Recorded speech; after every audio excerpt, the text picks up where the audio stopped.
Bonsoir à tous, mesdames, bonsoir, monsieur, bonsoir, bienvenue à cette nouvelle édition de Le Grand Soir, la suite de la série ouverte hier et qui interroge les causes, les conséquences de la vie chère au Cameroun et envisage les pistes de solutions. Comment sortir de cette situation qui dure et qui a amené les pouvoirs publics à prendre un ensemble de mesures, notamment la création de la MIRAP, l'organisation des marchés témoins, des caravanes itinérantes qui ont permis d'amener les produits tant recherché au niveau des consommateurs. Quelques années plus tard, depuis cette fameuse année 2008 marquée par la grève de la faim ou les émeutes de la faim, qu'est-ce qui a radicalement changé? Qu'est-ce qu'on peut faire de plus pour lutter contre la vie chère au Cameroun? Tome 2 de ce programme, on aura 5 invités qui viendront réfléchir avec nous sur cette question. N'oublions pas notre arrêt obligatoire qui est consacré à la revue de presse et qui amènera également des invités à réagir sur quelques sujets évoqués par la presse camerounaise depuis ce matin. Accueillons nos premiers invités qui sont déjà installés. Bertrand Bama, qui est enseignant, analyste sociopolitique, visage bien connu du plateau de Le Grand Soir. Bertrand, bonsoir et bienvenue. Bonsoir Jean-Jacques, merci une fois de plus pour l'invitation. On est le 30 juillet, dernier jour pratiquement officiel des inscriptions dans le cadre du recensement général de la population, de l'habitat, de l'agriculture et de l'élevage. Ça se refait déjà recensé? Pas encore, je n'ai vu personne. J'ai même appelé le numéro là, mais quand on lance l'appel, oui, le numéro vert là, ça rejette. Donc, je me suis demandé si c'était un fake, je ne sais pas. Certainement, il y a un dysfonctionnement ces derniers jours. Donc, j'attends encore les équipes du recensement chez moi. Il est aussi vrai que je ne suis pas trop stable à la maison, mais si les équipes arrivent, vous serez informés. Oui. Moi, je n'ai vu personne, surtout dans mon bâtiment. Personne n'a été recensé. Est-ce qu'on peut radicalement corriger ces manquements? Le délai de prorogation arrive à expiration, justement. On a l'impression qu'il faut encore rallonger. Oui, il faut rallonger. Et surtout, vous voyez, lorsqu'on prend des jeunes Camerounais pour faire ce travail-là et que, bien après, le jeune voit qu'il y a des lenteurs dans le paiement et tout ça, il ne fait pas le travail normalement comme il faudrait. Il bafoue même il bâcle le travail et du coup, on n'aura pas exactement le résultat escompté. Et moi, je pense que il faut rallonger et au risque d'avoir des résultats biaisés. Et payer et vraiment payer ces jeunes qui sont sur le terrain, qui abattent ce travail-là. On ne veut pas avoir des résultats fantaisistes, on ne veut pas. Il faut vraiment que l'État essaye de trouver un moyen pour pouvoir régler surtout la paye. Puisqu'on voit de l'agro un peu de partout, ce n'est pas bon, ce n'est pas beau à voir. Puis ce recensement-là pourra nous conduire à mieux structurer les politiques publiques. Absolument. Oui. Et on doit avoir des résultats réels. Minimiser la dimension de ce recensement qui se joue pratiquement sur 4 axes: la population, l'habitat, l'agriculture et l'élevage. Est-ce qu'on n'a pas minimisé dans la préparation? On a minimisé, Jean-Jacques, on a minimisé. En fait, c'est le véritable problème que moi j'ai avec ceux qui sont en charge de ce recensement. L'État n'a pas pris en compte certains facteurs. On s'est lancé dans le recensement.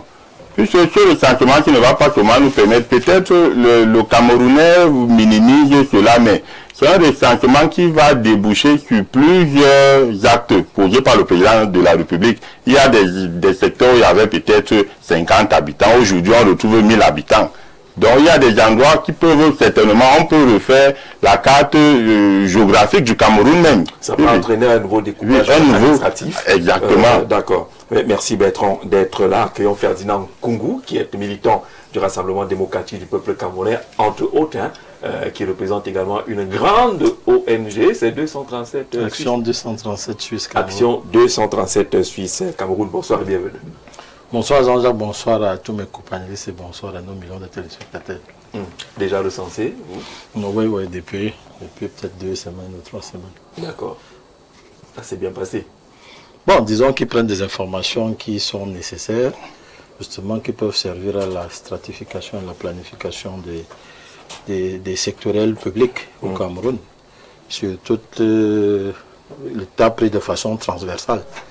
Donc disons que c'est pour ça que ça devrait vraiment être très bien fait, parce que ces chiffres pourraient servir à implémenter de façon efficiente certaines politiques publiques sur la santé, l'éducation, l'adduction d'eau, l'électricité, la promotion de l'élevage, de l'agriculture. Donc je crois que le délai expirant aujourd'hui devrait, si ça dépendait que de moi, une nouvelle prorogation être prolongé, c'est très important.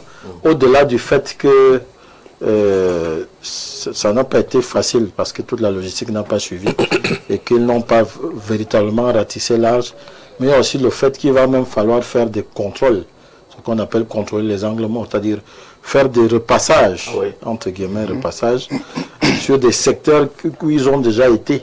Parce que passer une fois, deux fois, on n'est pas sûr qu'on va toucher toutes les sites. Et surtout, demander aussi aux populations, à leur niveau, d'être honnêtes dans les éléments d'information qu'elles donnent. Parce que, en amont, toutes ces informations doivent être utilisées par l'État pour développer des sectoriels, surtout avec la promotion du développement local et la décentralisation qui va être dynamique. D'accord. Merci d'être là, Ferdinand. Accueillons Eric Kennedy Foyette du MP3. Bonsoir et bienvenue. Ah, bonsoir Jean-Jacques. Enfin, vous vous êtes rappelé le MP3. J'espère que dans les prochains jours, vous changerez de casquette. Ça, j'ai rien dit. Vous êtes militant du MP3? Oui. Faites des propositions. Ah, on t'attend. Le mercato politique n'est pas interdit. Très important. Vous savez que c'est notre moment en ce moment. Ouais. Bon, je suis d'abord, avant de vous poser une question, je suis très très content de votre amitié, très content d'être là. Je salue les milliers de téléspectateurs, voire des millions. Particulièrement, me permettrait de saluer aujourd'hui Nemboué, elle s'appelle comment encore, Laura, parce qu'ils ont fait un travail formidable du côté de Bafoussam. Ils sont allés nettoyer la gare au marché 1, la gare routière. Ils ont désinfecté cet endroit. Et vous savez que le Cameroun a vraiment besoin de salubrité, tant politique que naturelle. Dans cet acte, je les encourage énormément. Et tous les militants du MP3 de ce côté des montagnes, je les passe le bonsoir. Surtout qu'on observe que le volontariat a un peu disparu au Cameroun. L'époque de Camden Michel et autres, les gens qui se levaient le matin, posaient des actes citoyens, on ne voit plus beaucoup. Si votre parti politique engage ce genre d'action, on ne peut que tirer un coup de chapeau, MP3. Vraiment, merci encore Jean-Jacques, parce que je profite de l'occasion pour tirer un peu une sonnette d'alarme. Lorsqu'on dit mardi propre, jeudi propre, les commerçants ont tendance à rester chez eux. Ils ne viennent pas faire la propreté comme cela devrait être. Et c'est l'un des cris de guerre que nous lançons parce que l'État régalé ou le gouvernement lui seul ne peut pas tout faire, encore qu'il n'arrive pas à faire grand-chose. Donc déjà, nous les citoyens, nous devons essayer de faire quelque chose de notre côté. Nous ne devons pas passer le temps à nous plaindre que ça ne va pas, nous devons montrer comment on peut mieux faire. Et nous pensons au sein du MP3 qu'on peut mieux faire en se levant avec notre énergie et en commençant à montrer du civisme. Vous savez que chez nous, notre slogan, c'est le patriotisme. Donc, tous les patriotes de ce côté-là attirent l'attention des autorités et des commerçants à ne plus rester chez eux, que ce soit à Bafoussam, à Douala, à Yaoundé, quand on dit mardi propre, mercredi propre, que les gens ne restent pas chez eux, ils viennent à l'heure, à 11h, à 11h, non, qu'ils viennent, qu'ils participent à l'entretien même de leur propre espace et des alentours de leur espace, en laissant peut-être la commune faire le reste. Je sais qu'il y a un cri de guerre qui voudrait dire que les gens payent on appelle ça comment, l'hygiène et salubrité, et ils estiment qu'en payant l'hygiène et salubrité, ils n'ont plus à dépenser ou à faire un effort quelconque. Ça pourrait être vrai dans un pays un peu plus développé, un peu plus rationnel, mais dans un pays dirigé depuis plus de 45 ans par le RDPC, on constate très clairement qu'il y a beaucoup de manquements. Mais pourquoi cette virgule vers le RDPC? Vous avez pourtant lancé un bel appel citoyen. Ces gens-là qui ferment leur boutique le jeudi propre, attendent tranquillement à la maison. Non, le jeudi propre, c'est que vous devez participer. Venez avec votre balai. C'est du rôle des partis politiques, vous savez, monsieur, de sensibiliser, de mobiliser. C'est du rôle des partis politiques aussi d'éduquer la population. Ouais. Et nous, en tant que parti patriotique, nous évertuons à rappeler à la population, même si on n'a pas toujours la possibilité de le faire, qu'il est de bon ton, qu'elle participe. Et je veux rappeler ici que le sous-préfet de Bafoussam 2e nous a carrément interdit l'accès au marché B. Je le salue d'ailleurs et je lui promets que jeudi prochain, je serai personnellement sur Bafoussam pour faire l'entretien et je verrai ce qu'il va faire. Parce que dans notre pays, on doit savoir les limites du droit. Si vous avez le droit, on dit aujourd'hui, c'est le jour de nettoyage, on ne peut pas vous interdire de venir nettoyer. C'est quand même absurde. Mais ce serait formidable de voir le sous-préfet accompagner ce genre d'action. Sinon, normalement, il devrait nous apporter des sachets d'eau. On dit que voilà, passivement, c'est des actions citoyennes comme celle-là qu'il faut qu'ils participent au développement d'un pays. Et c'est en ça que j'attends de voir la beauté de la démocratie. C'est pas qu'une autorité administrative dise que je ne veux pas voir vos pieds ici. Non, on n'est plus à cette ère-là, monsieur le sous-préfet. Avec tout le respect que j'ai pour vous, moi, Fouillé Eric, j'irai jeudi prochain nettoyer et vous n'allez rien me faire. J'attends que vous me donnez un verre d'eau ou un sachet d'eau pour m'encourager parce que c'est un acte républicain.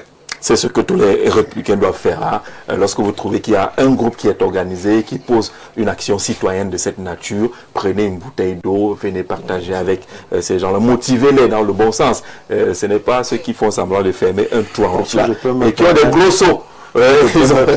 D'abord Franck Martial Fomo, bonsoir et bienvenue. Bonsoir Jean-Jacques, merci pour l'invitation. Et bonsoir aux téléspectateurs, bonsoir aux panélistes, particulièrement à M. Foyette, avec qui j'ai partagé le mouvement 11 millions de citoyens, dont le coordinateur était l'honorable Cabral Bi, que j'ai voulu retrouver sur le plateau bien de temps après. Vous êtes le secrétaire exécutif d'un mouvement qui s'appelle The Leaders, qui ressemble qui? Le Leaders, c'est un mouvement citoyen qui peut recevoir n'importe quel citoyen épris de paix et de développement. On fait essentiellement dans le développement durable. Vous parlez par exemple de la ville propre. Nous pensons que c'est une bêtise dans un pays qui a besoin de se développer, qu'on ait besoin de fermer pour faire la propreté. Il suffisait simplement de demander aux gens, nous passons tous les jeudis à 10h contrôler si vous êtes propre. Si vous n'êtes pas propre, on vous ferme. Pas demander aux gens de fermer pour faire la propreté. Si je veux faire la propreté dans ma boutique ou devant ma boutique, j'ai 10 personnels, je n'ai pas besoin de fermer pour nettoyer. C'est un comptoir, parce que la vérité c'est que c'est un comptoir que les gens ont installé pour se faire de l'argent. On passe, tu as ouvert pour prendre un morceau de savon dans la boutique, on te raquette. En fait, ne viens même pas contrôler la propreté, parce que la vérité, on ne fait pas de propreté. Je pense que dans un pays comme le Cameroun, ça va avec le titre, on ne peut pas être dans le besoin de développement. Et on ferme, en fait c'est un jour férié qu'on a créé comme ça, et beaucoup restent chez eux à 10h pour ceux qui veulent même sortir. On considère ça comme leur jour de repos. C'est une absurdité dans un pays comme le Cameroun. Un demi-jour férié, c'est quand même jusqu'à 10h par là. Quelques minutes pour faire la propreté, ça ne va tuer personne. On n'a pas besoin de faire. Est-ce que vous fermez votre maison? Parce que les gens ne le font pas. Il faut donc que l'État exige des gens de faire la propreté devant leur boutique. On vous dit, si on trouve votre boutique qui est dans l'état d'insalubrité, voilà ce que vous encourez. Pas qu'on vous dit de fermer automatiquement parce que vous voulez faire la propreté. Je pense que ça n'a pas de sens. D'accord. Ferdinand, vous voulez ajouter un mot là-dessus? Non, je voulais faire une petite mise au point par rapport à Eric qui... ça c'est office solennel, ça, une mise au point. Qui a écorché... Réagissez. Qui a écorché, non, je fais une mise au point. Je ne réagis pas. Qui est, comme par extraordinaire, a essayé d'écorcher le RDPC. Il faut comprendre que le Cameroun est composé de citoyens de diverses familles politiques. Donc vraiment, quand il y a des problèmes d'incivisme ou d'insalubrité, c'est nous tous, c'est-à-dire vos militants comme les militants du RDPC. Donc quand nous venons sur les plateaux, c'est pour essayer de conscientiser tout le monde, pour que tout le monde en prenne conscience. Ça, c'est d'un des deux. Toutes les initiatives citoyennes, fût-elles altruistes, doivent être accompagnées quand elles portent déjà le masque d'une association qui est structurée et légalisée.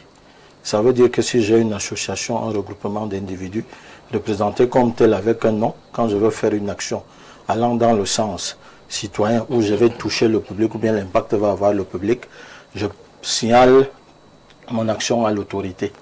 Donc je conseillerais plutôt à Eric, au lieu d'aller défier le sous-préfet, de se signaler auprès du sous-préfet que je vais descendre au marché. Et le sous-préfet dit que je ne vais pas faire de la propreté. Si ce sous-préfet, ce qu'il a fait, est-ce que c'est préalable, est-ce que c'est préalable, nous suivent depuis Bafoussam. Est-ce que si ce préalable, je vais chuter, si ce préalable a été fait et que le sous-préfet s'est comporté comme ça, ce n'est pas bien du tout. Ça veut dire qu'il a fait du zèle. Mais si cette initiative n'a pas, ce préalable n'a pas été fait et le sous-préfet est dans son droit de venir vous rappeler que Sinon, ça risque d'aller dans tous les sens. Et puis, les gens vont sortir dans les merci, on va pas tout à l'heure dire. Est-ce que ce n'est pas cette bureaucratie là?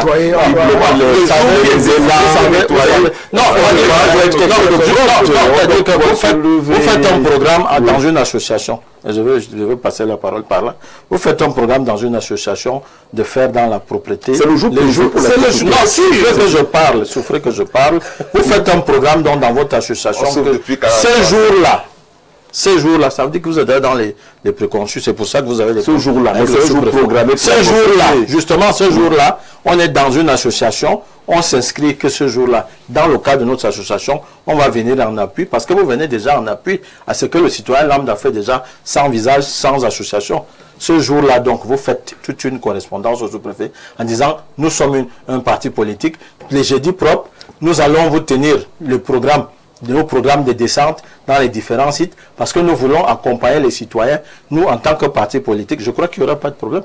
Bon, on est d'accord que ce n'est pas une manifestation publique. On va pas en dire plus. On espère que du côté de Bafoussam 2, on va nous dire clairement pourquoi le MP3 n'a pas été autorisé, entre guillemets, à participer, comme le parti le pensait, à cette opération d'entretien, de lutte contre l'insalubrité de ce côté. Mais nous pensons justement qu'il faut accompagner plutôt ce genre d'initiative, applaudir, donner un verre d'eau, même une bouteille de bière, ça ne va pas déranger.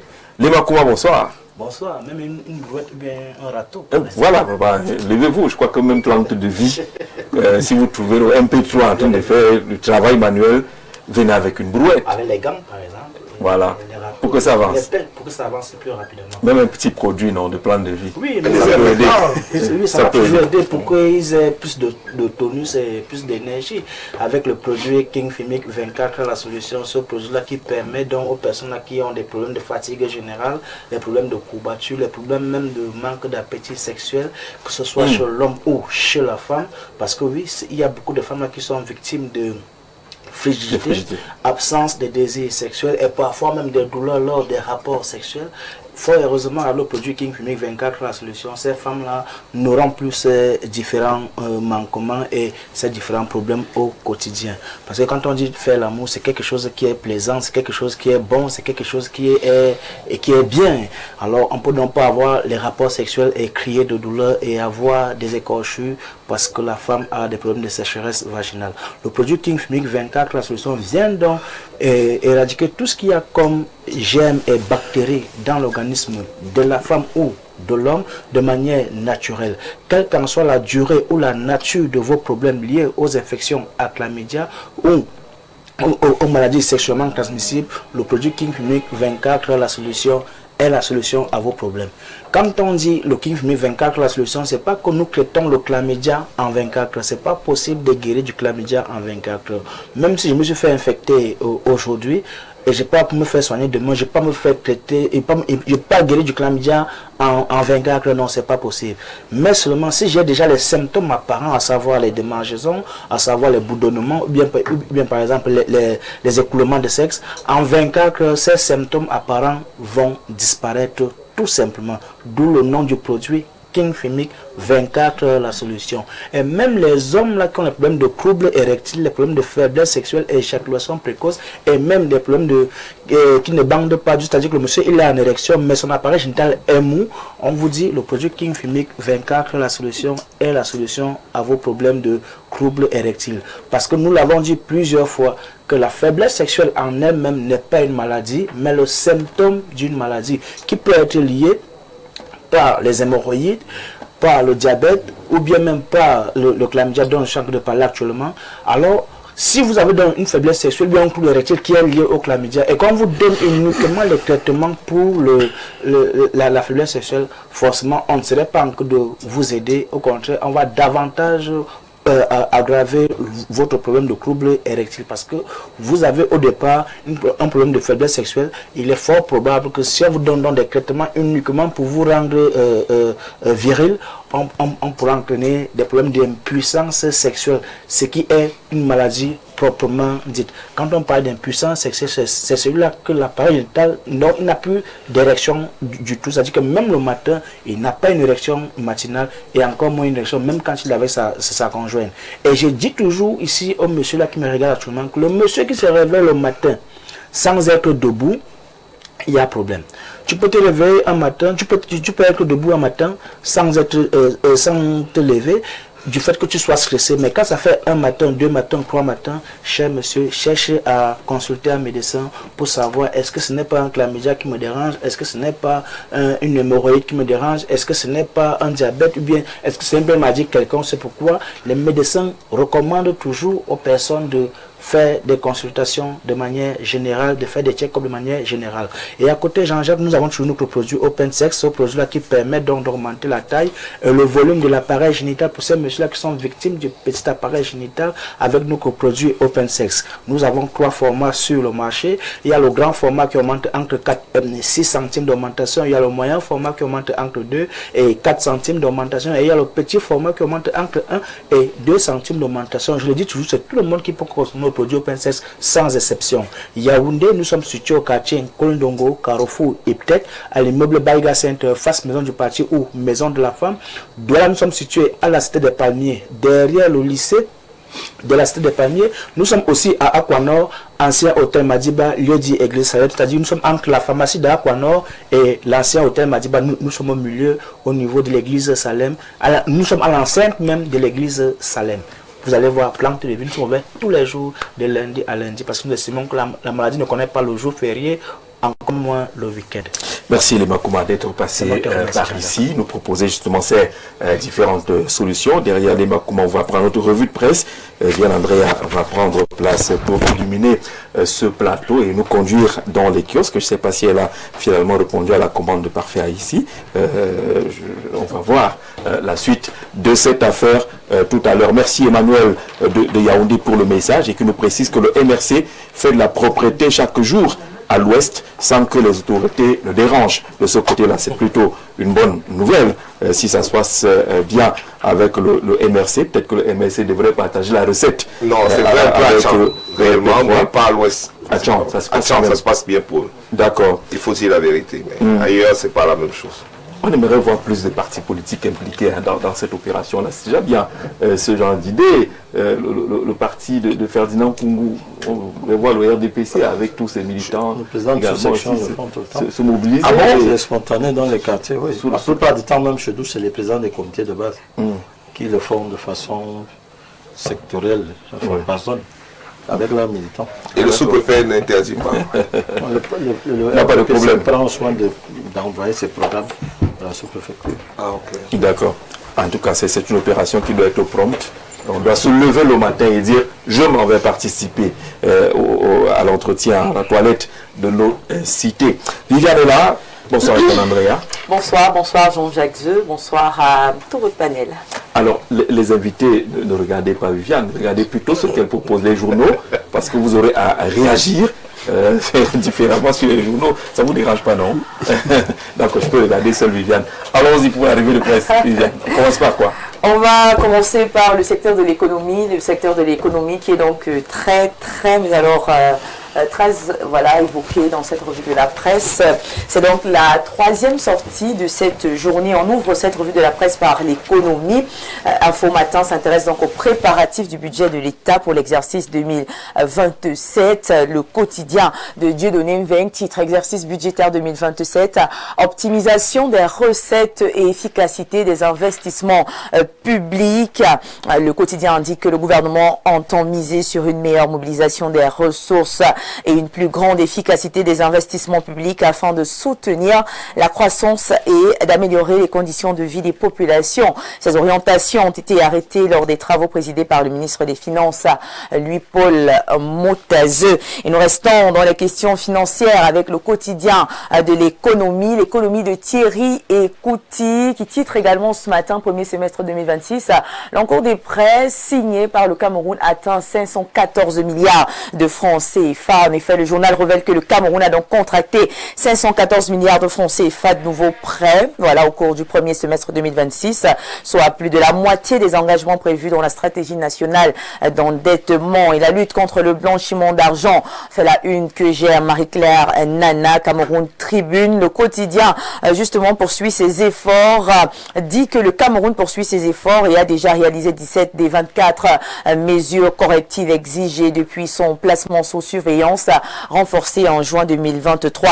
Le marché du carbone est au centre des préoccupations du journal Le Jour, le quotidien bleu qui nous parle du pays, voilà, et qui nous dit que le pays enregistre depuis 2020 un manque à gagner estimé à près de 37 200 milliards de francs CFA par an, faute d'une exploitation optimale de ses ressources carbone. Le Financier d'Afrique ferme cette page économique avec une innovation dans les moyens de paiement. Le journal annonce le lancement par la BEAC du QR code de CEMAC, une solution qui permettra aux consommateurs des 6 États de la sous-région d'effectuer leur paiement auprès de tous les commerçants, indépendamment de leur banque ou de leurs opérateurs de mobile money. Et après l'économie, place à la santé et aux questions de société avec notre prochain journal Capital Info qui annonce un financement de 92,2 milliards de francs CFA en faveur du Cameroun pour renforcer la prévention, la préparation et même la riposte face aux pandémies. Le projet prévoit notamment la digitalisation de la surveillance sanitaire et le renforcement des capacités des laboratoires. Dans ces colonnes, Éco Santé revient sur le symposium scientifique organisé par l'hôpital général de Garoua dans le cadre de la lutte contre les hépatites virales. L'accent a donc été mis sur la prévention, le dépistage et même la prise en charge avec pour objectif leur élimination d'ici l'année 2030. Mutation nous conduit ensuite à l'université de Tchon, présentée comme une véritable boîte à pharmacie. Le quotidien révèle que des chercheurs de la faculté des sciences biomédicales et pharmaceutiques ont développé des médicaments destinés à traiter certaines pathologies, notamment l'hypertension artérielle pulmonaire et les dysfonctionnements sexuels masculines. L'intelligence artificielle appliquée au logement est au cœur de l'édition Le Messager. Le journal présente le nouvel ouvrage du docteur Amadou Sardaouna qui montre comment l'IA peut contribuer à améliorer la gouvernance urbaine et politique de l'habitat. Le même auteur est également à l'honneur dans l'Étudiant. Le journal revient sur la présentation de son ouvrage consacré à une gestion durable, intégrée, innovante de l'urbanisme et de l'habitat au Cameroun. Et direction maintenant les faits de sécurité. L'œil du Sahel rapporte qu'à Bachéo, un homme a été abattu tandis que son fils a été enlevé, un drame qui ravive les inquiétudes liées à l'insécurité dans les régions septentrionales. Et on va terminer cette revue de la presse avec le sport, l'info à chaud qui célèbre la victoire des Lions indomptables face au Mali. 2-1 lors de la CAN féminine Maroc 2026. Une performance saluée par ce journal qui voit dans ce succès un nouvel élan pour la sélection camerounaise. Et c'est sur cette note sportive que prend fin cette revue de la presse de ce jeudi. Merci Vian Andrea, merci d'être passé par ici. Rendez-vous peut-être demain. Merci à vous de m'avoir accueilli sur le plateau. Merci. Au pas de course, justement, parce qu'on a terminé avec le sport, Hector Abia va nous retrouver pour compléter le panel. 1 minute et demie chacun pour réagir par rapport à un thème, une observé tout à l'heure lors de la revue de presse. Monsieur Foyette. Oui, je dirais rapidement la sortie le directeur de la SIC, le Messager. Oui. La une du Messager, parce que le directeur de la SIC touche un aspect socio-économique très intéressant, les intelligences artificielles. Je pense que c'est un directeur, sans le connaître un peu trop, qui fait quand même du bon travail de son côté et qui innove. Parce qu'aujourd'hui, celui qui ne va pas maîtriser l'intelligence artificielle sera un peu en arrière. Donc c'est une innovation, quelque chose que j'encourage. Et je félicite ce directeur qui essaye, de ce que j'entends, de mener les actions à bien. Je crois qu'il n'est pas aussi trop vieux comme la plupart des membres du RDPC. Je pense que ce sera un bon futur militant du MP3. Il est déjà membre du RDPC. On va débaucher. C'est comme le sous-préfet de Bafoussam 2e. J'irai l'inviter patriotiquement à rejoindre les MP3. Vous savez, on pense que beaucoup de gens vont rejoindre le MP3 dans les jours qui suivent. Et même mon copain Nélis qui pense que le RDPC fait déjà le ménage. Bon, s'il y a autant d'ordures dans toutes les villes, c'est que c'est pas encore assez. Donc on va pas dire plus que ça. Mais bon, j'estime à mon niveau qu'on peut faire mieux. Je félicite le directeur de la SIC qui parle de l'intelligence artificielle, qui promet un livre là-dessus pour accompagner son travail et l'urbanisation au Cameroun, pardon. Je pense que c'est un bon pilier. Je pense pas qu'il fait assez parce que peut-être il est embrigadé dans une formation politique, mais au moins il essaye de faire quelque chose de bien. En tout cas, il a évoqué au cours de la présentation officielle de cette quadrilogie, parce que ces 4 ouvrages, 3 sont déjà disponibles, le prochain est pratiquement bouclé, une quadrilogie scientifique. Il a indiqué justement qu'il actionne ce qu'on appelle la responsabilité. On l'a nommé, il doit jouer pleinement son rôle. Voilà, la notion de la responsabilité, parce que quelqu'un lui a justement demandé, lorsqu'il s'engage sur ce terrain-là, est-ce qu'il n'est pas en train de dire là que le président de la République a manqué le sens d'innovation? Il a dit, lui, il a été nommé et il gère sa responsabilité. Et sur le plan politique, hein, il est président de la commission des affaires économiques et sociales à la délégation régionale du RDPC pour le Nord. Voilà. C'est un bon client pour de toutes les façons. La une de Ferdinand. Bon, la capitalisation des techniques du laboratoire au ministère de la Santé. C'est très important qu'on ait les moyens, disons, des technologies optimales pour pouvoir faire des diagnostics. Parce que ça rentre dans la lutte contre la maladie. Donc si vraiment on optimise les examens médicaux, parce que c'est de ça qu'il s'agit, en renforçant la capacité des laboratoires et en donnant plus d'outils aux techniciens, aux biologistes, je crois qu'on va lutter efficacement contre la maladie. Et je trouve que c'est quelque chose qui est bienvenu parce que vous savez, le modernisme nous a amené aujourd'hui à vivre dans un environnement pollué. Nous consommons des produits transgéniques. Il y a des maladies qui hier étaient des cas spécifiques qui sont devenues des questions de santé publique, comme le diabète aujourd'hui, l'hypertension. Donc, plus vite on va les détecter à travers des examens médicaux, mieux on va prendre les dispositions pour trouver des traitements ou pour les traiter. Surtout qu'il y a certaines maladies dont le traitement commence par le comportement. Donc si on l'a détecté plus tôt, par exemple pour un diabétique, on va devoir revoir son régime alimentaire. Donc c'est très important que les laboratoires soient renforcés. Renforcés, avec un financement de plus de 90 milliards de francs. C'est Fabien Tambama, votre une. Jean-Jacques, on plonge encore dans les dettes et moi ça me met mal à l'aise. On est dette sur dette, je me demande si on va arriver. À la fin, on se demande qui va payer la facture. On ne fait que s'endetter. La vie est chère. On est encore dans les dettes. Vous-même, vous voyez un homme d'abord qui vit mal chez lui, qui n'arrive même pas à manger, qui ne fait que s'endetter tous les jours. S'endetter pour construire les stades. On bouffe de l'argent. S'endetter pour faire... Vous voyez que déjà, c'est de trop. À un moment, il faut mettre fin à ça. Alors, pour rester sur ces questions économiques, on a vu Info Matin de Dieu Nevin qui relaie la vision aujourd'hui présentée par les pouvoirs publics dans la préparation du budget 2027, optimisation des recettes et surtout efficacité des investissements. Le public, le ministre des Finances indique qu'on ne va plus investir pour investir. Il faut investir efficacement. Parmi les projets qui sont arrêtés, lequel est efficace et on met de l'argent, sinon on va se retrouver avec une multitude de projets à la fois et rien finalement n'est achevé et rien n'est efficace, même lorsque c'est achevé. C'est vrai, le ministre a dit, mais il faudrait voir cela sur le terrain.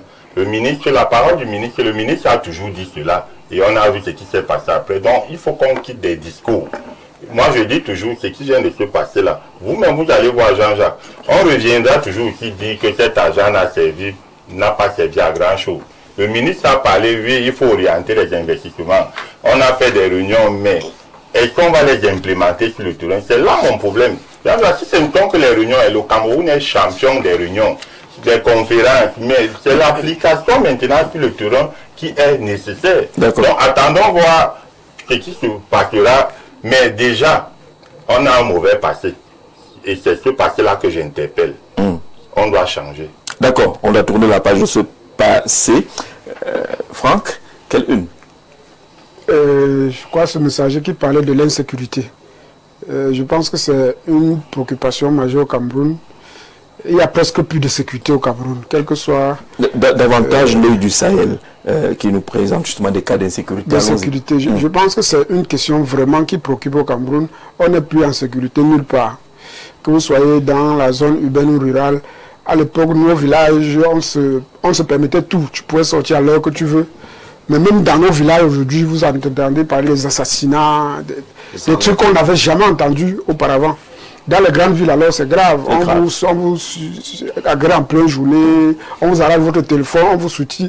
Ça devient vraiment un problème sérieux au Cameroun qu'il faut traiter avec beaucoup de rigueur. Et je voudrais m'intéresser à Info à chaud qui a parlé des liens indomptables, que je voudrais féliciter ici. J'ai vu une équipe en place, un beau football. En seconde partie. J'ai vu un football très plaisant et vraiment félicitations aux filles. Nous espérons qu'elles vont nous porter plus de chance que les hommes.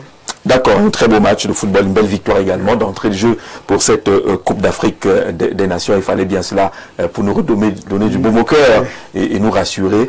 On est confiant, il y a le Ghana qui arrive, je crois que c'est faisable dans tous les cas. Et Torabia, qui nous a retrouvés, bonsoir et bienvenue. Bonsoir Monsieur Zé, bonsoir Kodji Kistam, beaucoup que je retrouve. Déjà, je tiens à dire à vos millions de téléspectateurs qui m'ont écouté hier par appel téléphonique que je suis bel et bien en santé et je suis là pour honorer l'invitation de ce jour.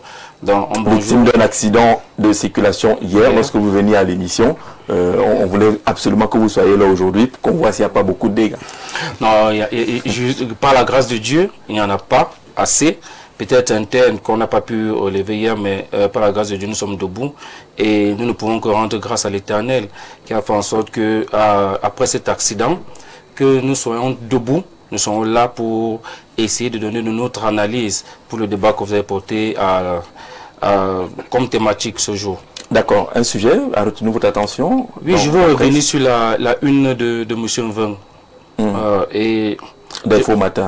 Oui, d'Info Matin, pour dire c'est bien beau que le ministre des Finances dise ce qu'il dit, mais nous avons un souci. Vous savez que nous sommes dans le monde de l'entrepreneuriat et des entreprises. Que M. Moutazo commence à dire à ses payeurs de ne plus demander aux prestataires de donner 10%. Parce que c'est par là il faut commencer. Parce qu'aujourd'hui, l'économie, parce que la vie chère, quand on revient au niveau de la vie chère, j'ai des entreprises, j'ai des confrères qui sont à 7 ans, à 10 ans sans que leur facture ne soit payée et qui ont fermé boutique.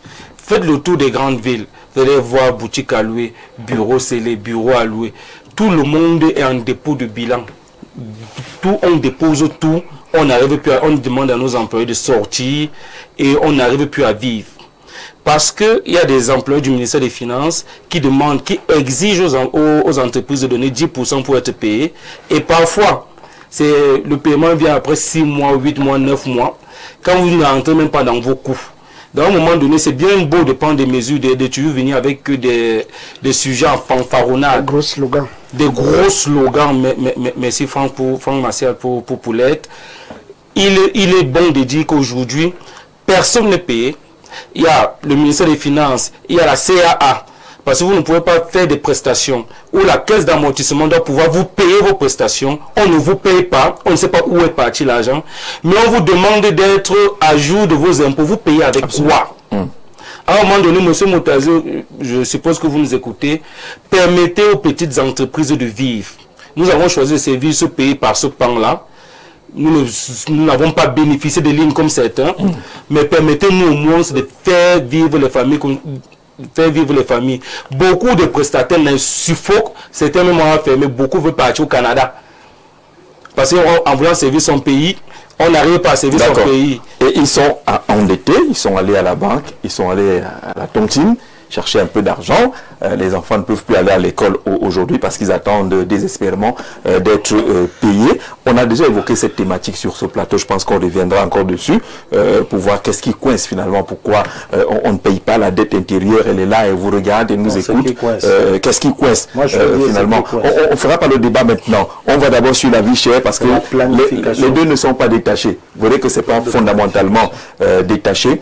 Vous étiez nombreux à vouloir participer à l'émission hier. Vous pourrez le faire aujourd'hui. On avait quelques problèmes de réception du signal à la maison. Aujourd'hui, c'est clair, vous avez la bonne image. Et la question est là. La vie chère au Cameroun, finalement, à qui la faute? Si on posait directement la question de cette manière, Bertrand Barne, quelle serait la réponse? Jean-Jacques, il est difficile de répondre de manière directe. À qui la faute? Les fautes sont partagées, Jean-Jacques. On ne va pas dire que c'est l'État qui est en erreur. Nous sommes une composante de l'État. On ne va pas dire que c'est X ou Y. Moi, je dis que c'est partagé entre des facteurs. Il y a plusieurs facteurs exogènes mondiaux. Oui. Il y a l'État et il y a également le producteur, c'est-à-dire le commerçant local. Oui. Pourquoi je parle des chocs exogènes mondiaux? Nous avons vu ici là, la crise, la guerre entre l'Ukraine et la Russie là. Vous avez vu ce que ça a entraîné. Parce que le Cameroun d'abord, nous tous nous connaissons que le Cameroun achète beaucoup hors des frontières. Le riz, le poisson congelé, plusieurs produits qui proviennent hors des frontières camerounaises. Et lorsqu'il y a donc crise mondiale comme ce qui s'est passé là, vous voyez qu'il y aura une flambée des prix des matières premières. Et vous-même, vous savez que pendant cette crise-là, il y avait des endroits où certains bateaux ne pouvaient pas circuler. Il fallait contourner. Et avec l'augmentation également des prix des hydrocarbures, vous voyez déjà que lorsque le produit arrivera au port de Douala, ce produit-là n'aura plus la même valeur, il y aura une augmentation mécanique sur la valeur finale du coût du produit. Et nous tous, nous voyons également la responsabilité de l'État en deuxième position. Et à quel niveau, Jean-Jacques? Quand j'ai mon manioc dans mon village, pour quitter de mon village pour arriver à Yaoundé, j'emprunte quelle route? Déjà, entre parenthèses, je veux féliciter pour une fois l'État du Cameroun. Le ministre des Travaux publics va inaugurer le pont de Malombo le 5 août. Vous savez, il y a eu des morts du côté du Nord-Ekele. Oui, il y a eu des morts là-bas par le passé. Vous voyez que ce pont va venir aider les populations. C'est fini l'histoire du vieux bac. Oui, du vieux bac. Des pirogues à moteur. Vous voyez que la nourriture pourra sortir du village pour la ville. Donc, le mauvais état de route de notre pays, vous voyez qu'on n'arrive pas à... L'enclavement des bassins de production. Oui. Entre le nord et l'ouest, on n'arrive pas à relier les grandes métropoles comme Douala, Yaoundé, à cause de l'état des routes. Donc nous voyons ça. Donc l'État du Cameroun n'arrive pas à régler ce problème-là. Et conséquence des causes. Et même également, Jean-Jacques, dernièrement, nous avons eu plusieurs financements de la Banque africaine de développement concernant ces routes, mais le projet TAD, ces projets-là piétinent encore. Certainement, comme Hector a dit tout à l'heure, les lenteurs administratives, là, l'État, je ne comprends pas pourquoi c'est un projet TAD à être implémenté sur le terrain. Ça, c'est la responsabilité de l'État de ce côté-là. Merci pour chuter, la responsabilité du consommateur local, la malhonnêteté. Vous savez, Jean-Jacques, vous m'avez dit à qui la faute. Je suis en train de vous donner les différents acteurs impliqués dans cette vie chère-là. Jean-Jacques, le consommateur, le commerçant local fait comment? Actuellement, il y a pénurie de SCTM. Entre guillemets. Le consommateur local a tendance à vouloir stocker certains produits chez lui. Il attend lorsqu'il y aura la rareté pour augmenter les pénuries artificielles. Exactement. Il cause ça d'une manière consciente. Et l'écart entre le consommateur et le producteur, il y a quelqu'un au milieu qui part chez le producteur, c'est-à-dire le villageois, il prend une marchandise là-bas, mais lorsqu'il revient pour vendre, s'il prend à 500, lui il va vendre à 2500. Donc il y a aussi cette malhonnêteté-là. C'est notre ami de l'OP qui parle souvent de ces commerçants véreux et dangereux. Hector Abia, si on fait une sorte d'échelle de responsabilité, on commence par quoi? L'État a mis en place quelques structures après les émeutes de la fin de 2008, la MIRAP, les marchés témoins. On voit le ministre du Commerce conduire des caravanes pour nous permettre d'avoir accès aux produits. C'est des mesures inopérationnelles? Inopérationnelles et inopportunes. Inopportunes pourquoi? La MIRAP à Yaoundé, c'est beaucoup plus au boulevard du Vermeer. Comment vous faites pour que un homme, ou bien une ménagère, parte de cuit pour venir prendre un sac de riz au cuit, ou bien au diabone 12, où elle va dépenser 2000 de transport pour venir prendre un sac de riz à 10 000. Pourtant, son quartier, on voit le même sac de riz à 10 500. Vous voyez donc que ces prix promotionnels sont faits pour une certaine caste de personnes. C'est vrai qu'il y avait des... Si on parle uniquement de la MIRAP, ils avaient c'était itinérant. Donc ça passait de quartier en quartier, chaque responsable d'arrondissement. Mais sauf que cette fois-ci, en fait, c'était en décembre. C'était itinérant par arrondissement. On pouvait retrouver soit la mairie de l'ancienne sous-préfecture de Yaoundé 4. Il y avait souvent un truc là-bas. Et dans les autres, dans d'autres coins. Mais le problème de la vie chère au Cameroun, c'est l'échec des politiques publiques. Nous sommes à 4 ans de la SND 30. Nous ne sommes pas à 5% atteint. Ça veut dire que toutes les batteries de mesures que l'État a décidé de mettre en place pour résorber le problème économique, sportif et autres, nous sommes dans un échec criard et total. Parce que personne ne vous fait le rapport à 4 ans de la fin. Donc, vous avez donc le DSE qui aussi avait été un échec parce que si le DSE a été remplacé par la SND 30, c'est un échec de politique publique. Vous avez donc dans un pays où il n'y a pas de puissance agricole, on ne sait pas sur quel ingrédient, soit c'est la banane plantain que ça soit, ou bien c'est sur le manioc pour s'asseoir pour favoriser les exportations ou les importations. Vous avez ouvert vos frontières pour faire entrer tout ce qui est manufacturé des pays d'Asie, d'Europe et autres, et vous n'avez rien à vendre en retour. Pas de problème, il y a un problème de balance commerciale. Donc vous vous trouvez donc que vous ne produisez rien, mais vous accueillez tout. Il y a un problème de balance commerciale. Et maintenant, quand on parle de vie chère, on parle du panier de la ménagère. Le panier de la ménagère aussi, tout à l'heure, on a parlé, on a parlé ici du mauvais état, de l'enclavement des zones des bassins de production, qui déjà eux-mêmes n'existent plus. Parce que si vous prenez rien que de ce qu'on nous a dit à nous, 2000 hectares pourris et empoisonnés à l'est, les bassins agricoles, par l'exploitation abusive de l'or, avec les produits autres qui ont empoisonné les semences, empoisonné les rivières. Vous retrouvez donc que le plantain qu'on a cultivé du côté de Bertois, de Batouri, de Sarapoumbé, n'est plus consommable. Donc, la vie chère commence aussi d'abord par la santé, et aucune politique publique ne nous dit comment est-ce qu'on garantit la santé, comment est-ce qu'on garantit la production, comment est-ce qu'on fait en sorte que les producteurs rentrent dans leur coût. Vous voyez, quand vous baladez dans la ville de Yaoundé, vous allez vous rendre compte qu'aujourd'hui, vous allez voir les gars, certains de nos compatriotes se balader autour dans les dîners et autres avec de la tomate. Aujourd'hui, c'est 1500. Demain, c'est 15 000. Vous ne comprenez pas pourquoi on peut quitter de 1500 à 15 000. Donc, à l'espace de 3 semaines, justement parce qu'il n'y a aucune politique publique pour encadrer cela. Et vous avez des commerçants qui vous disent, quand c'est à 1500, ils nous vendent à nous, qui sont dans les marchés à 1500. Ils revendent en route à 1500. Vous avez donc le commerce qui n'est pas encadré dans le pays. Donc le Cameroun aujourd'hui a un gros problème de politique publique. Et il faudrait donc qu'on s'asseye et qu'on fasse d'abord les états généraux de notre pays. Il faut qu'on fasse l'autopsie du Cameroun. Et peut-être... Pas comment, on fait l'autopsie après le décès. Non, personne, le Cameroun est mort. Le Cameroun c'est après un décès. On du décès. Non, le Cameroun aujourd'hui... Pour le relever, nous devons faire l'autopsie. Même pré-mortem. D'accord. Pour essayer de voir, parce qu'il faut faire, même pré-mortem. Il va falloir le tuer pour faire non, pré-mortem. Pourquoi? Parce que si on ne se pose pas les véritables questions, on va se retrouver, parce que je vous dis, nous sommes à 4 ans de la SND 30. Et aujourd'hui, on ne sait pas où est-ce qu'on va. On navigue à vue. D'accord. D'accord. Vous parlez de ces politiques publiques qui font cette navigation à vue, la production. On n'a pas une politique prévisionnelle. C'est-à-dire que la tomate aujourd'hui elle apparaît, demain elle disparaît. Il n'y a pas une logique qui permette à ce que on ne se retrouve pas avec des pénuries à gauche et à droite. Bonsoir Jean-Jacques.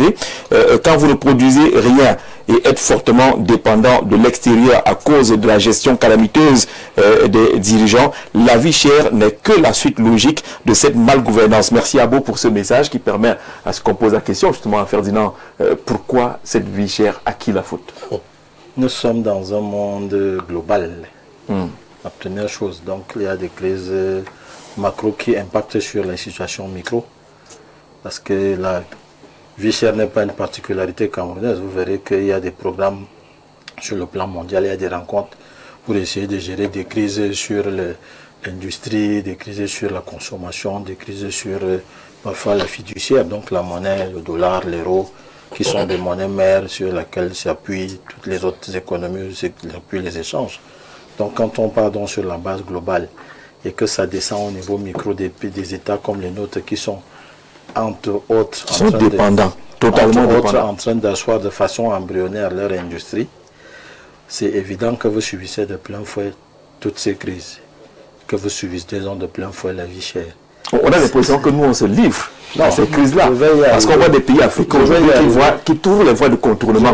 Parlez de votre guerre Ukraine-Russie, il y a des pays africains qui ont développé leur production du blé, ils ne sont pas touchés du tout. Mais nous, quand c'est mauvais, on encaisse. Non, je vais y arriver. C'est-à-dire que sur le plan micro, donc ça impacte sur notre consommation de tous les jours.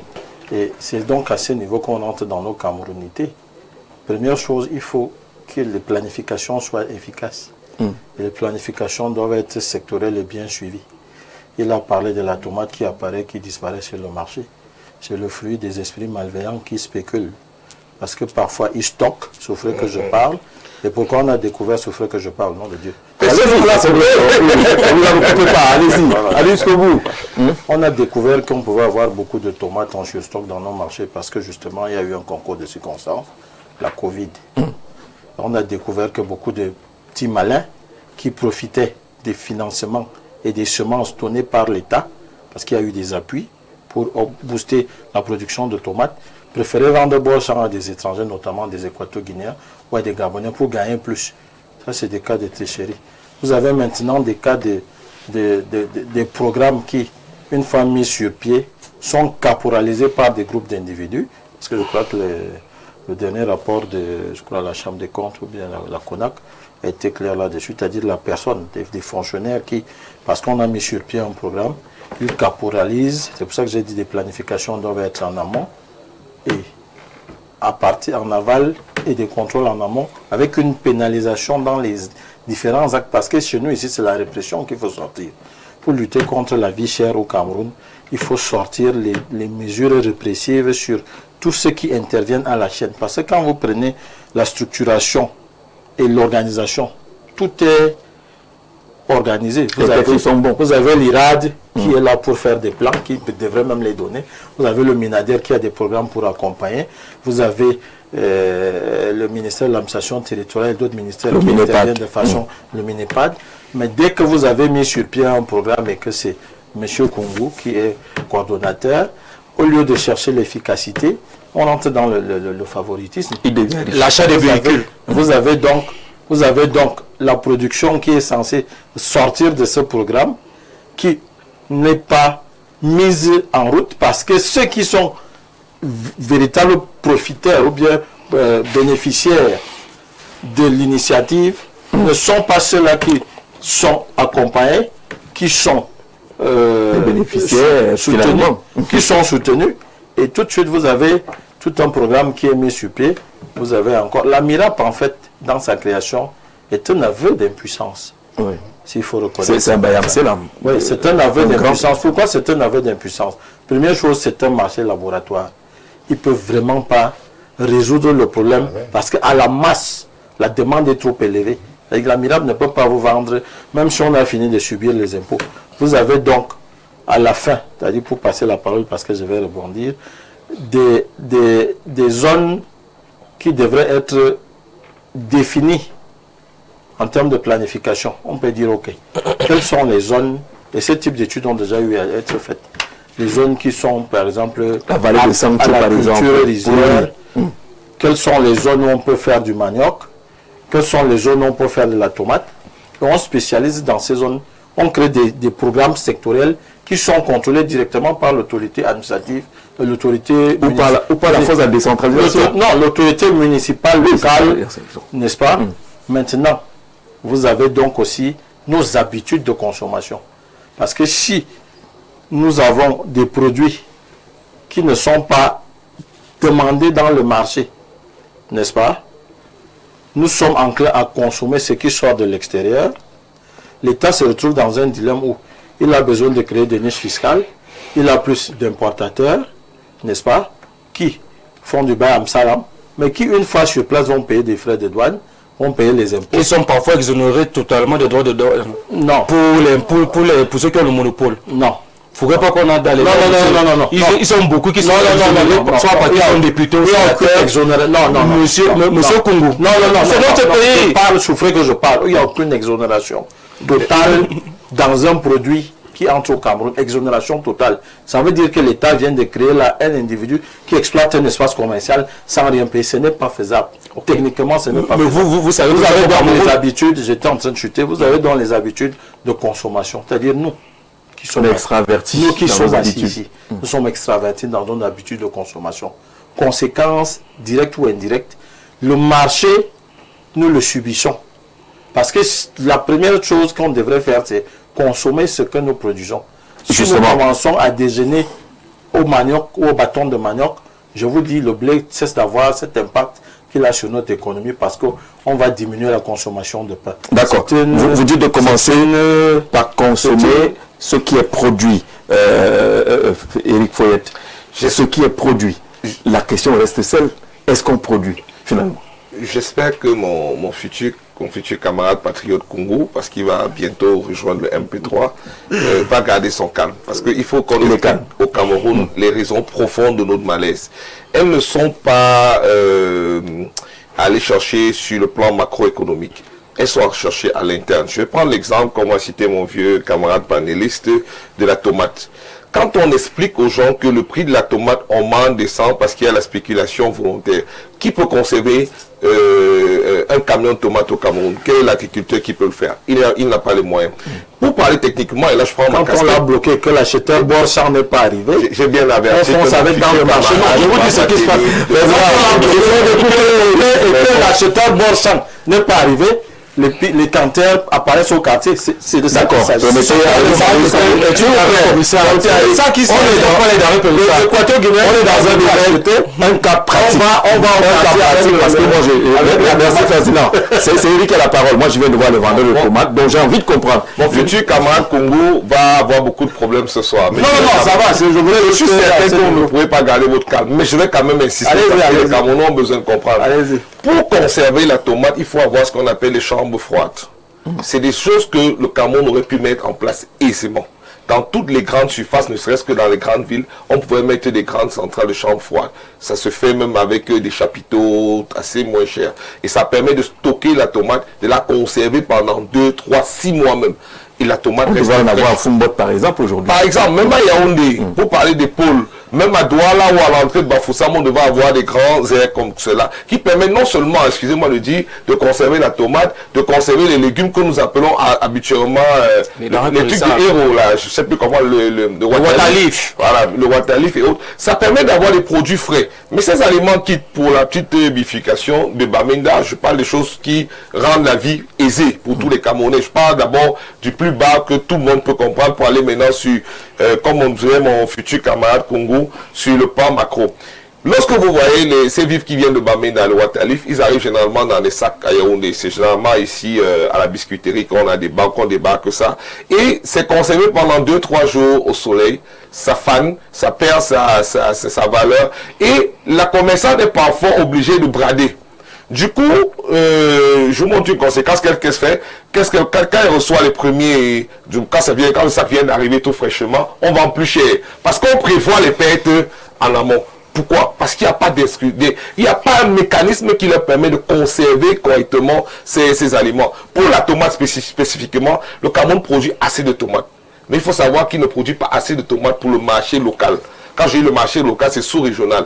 Le Nigeria rentre depuis un certain nombre de temps avec des très gros camions pour acheter les camions, pour acheter la tomate jusque dans les champs des planteurs. Ça, c'est le vrai problème. Et lorsqu'il y a pénurie, non, il faut expliquer aux Camerounais les choses réelles. Pourquoi vous pouvez avoir une tomate aujourd'hui à 2000 et la semaine qui suit à 4000 et 2 semaines après à 8000, 10 000? C'est un problème de politique gouvernementale. Monsieur Congo, on ne transforme pas un pays avec les discours. C'est avec des actes.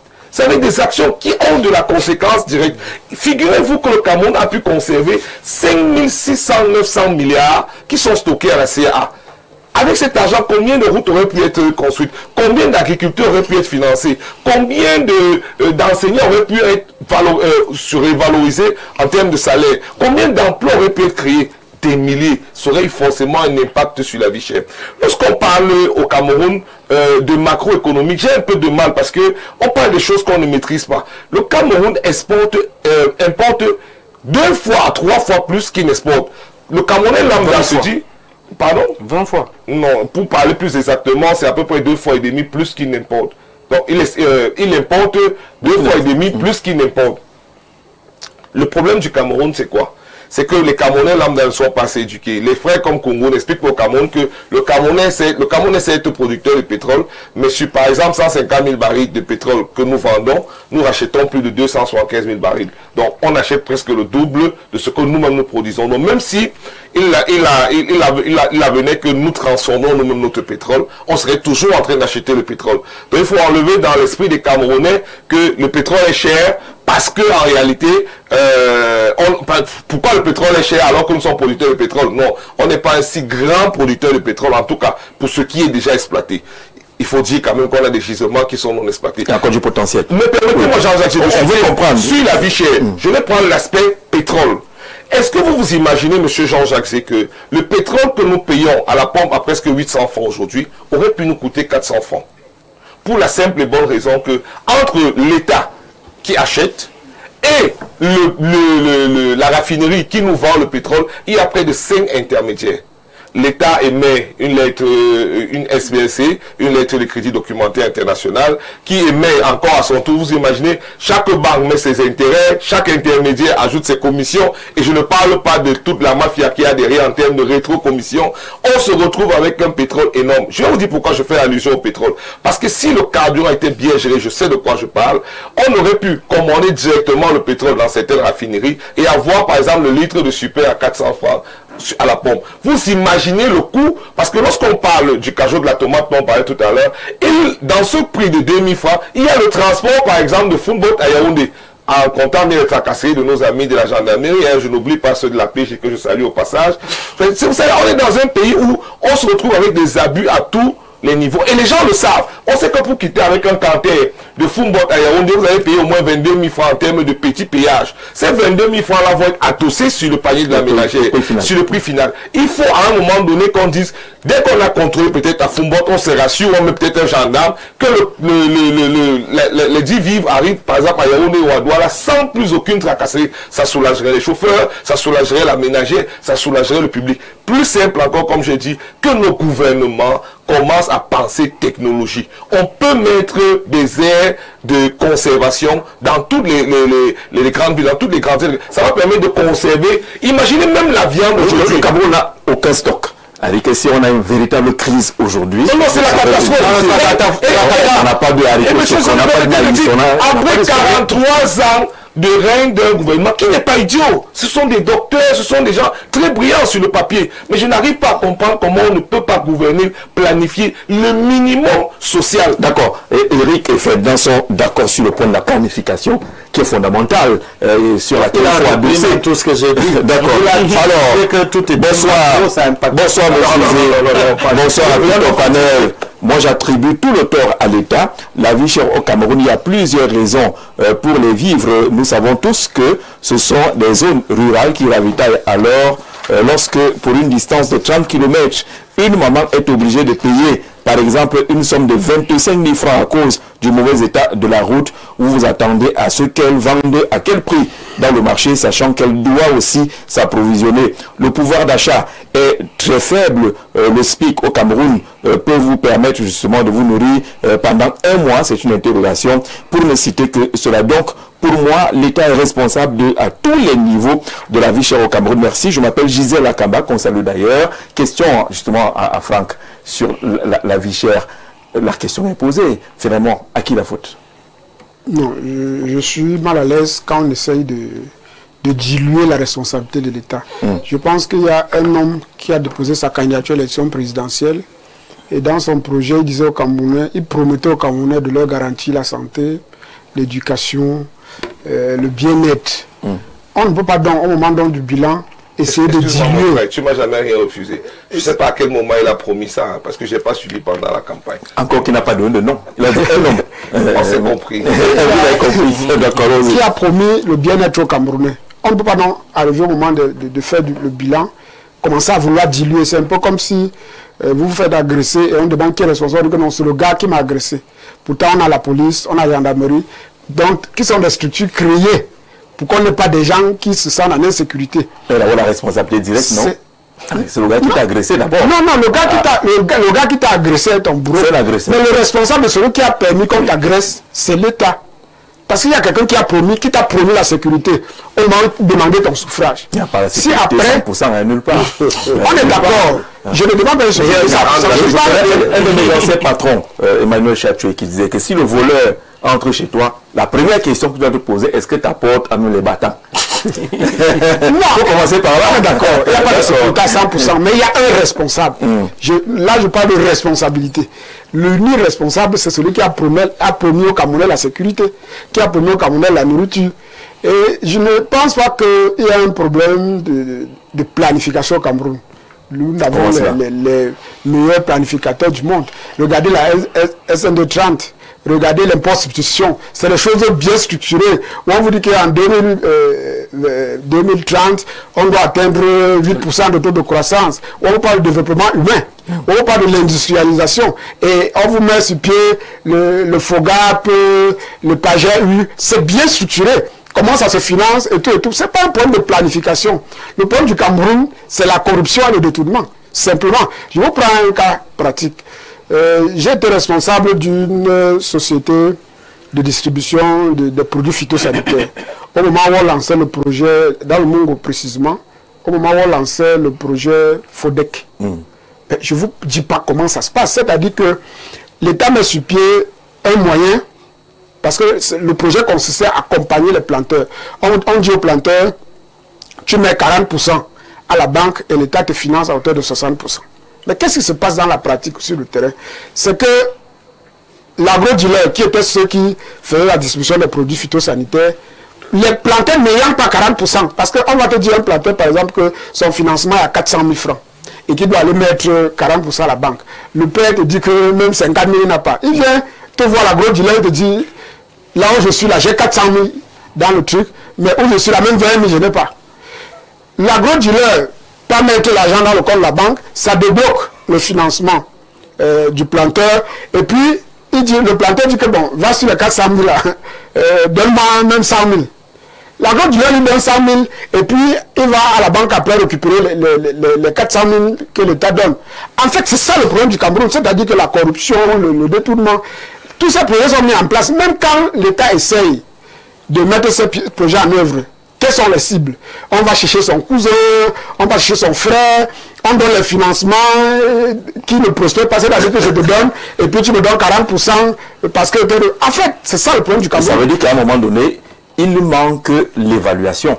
Vous mettez en place un projet, un programme, les gens le gèrent comme vous le dites là, et puis personne ne revient derrière pour demander après 1 ou 2 ans où est-ce qu'on en est avec ce projet. Comment un mouvement, je ne veux pas être grossier, un groupe de malfaiteurs peuvent s'évaluer. Puisqu'on sait là où c'est parti. En fait, la stratégie qu'on a trouvée au Cameroun, c'est qu'on passe à autre chose. On met ce projet, dès qu'on a tout volé, on le supplante en créant un autre truc avec le gros slogan, on le supplante. C'est comme ça que ça fonctionne au Cameroun. Parce qu'en fait, il n'y a pas d'évaluation. En fait, nous savons tous aujourd'hui, entre nous, le PNDP c'est fini. On ne sait pas à quel moment on l'a évalué. On ne l'évalue pas. Le PNVR à l'agriculture, on ne sait pas. Jean-Jacques, vous pouvez citer qu'on dira jusqu'à demain. La stratégie, c'est quoi? On met sur pied, on met les projets, on les vole tous. Et après, dès qu'on sait qu'il n'y a plus d'argent, il faut créer notre mouvement pour qu'il y ait d'autres financements qui arrivent. Puisque l'autre est déjà mort. On dit encore non, il faut lever 10 milliards pour financer la caisse de machin.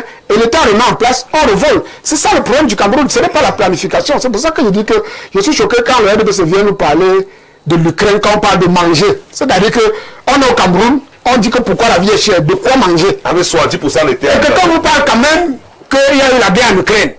C'est-à-dire que le Maroc. Non, vous pouvez parler de macro. Quand on parle de macro, faites allusion. Quand je parle de macro, j'ai dit de façon globale. Oui. Ça n'a rien à voir avec. C'est quoi le macro? La terre. Oui, en fait. Lorsqu'il y a la guerre quelque part, ça nous impacte. Lorsqu'on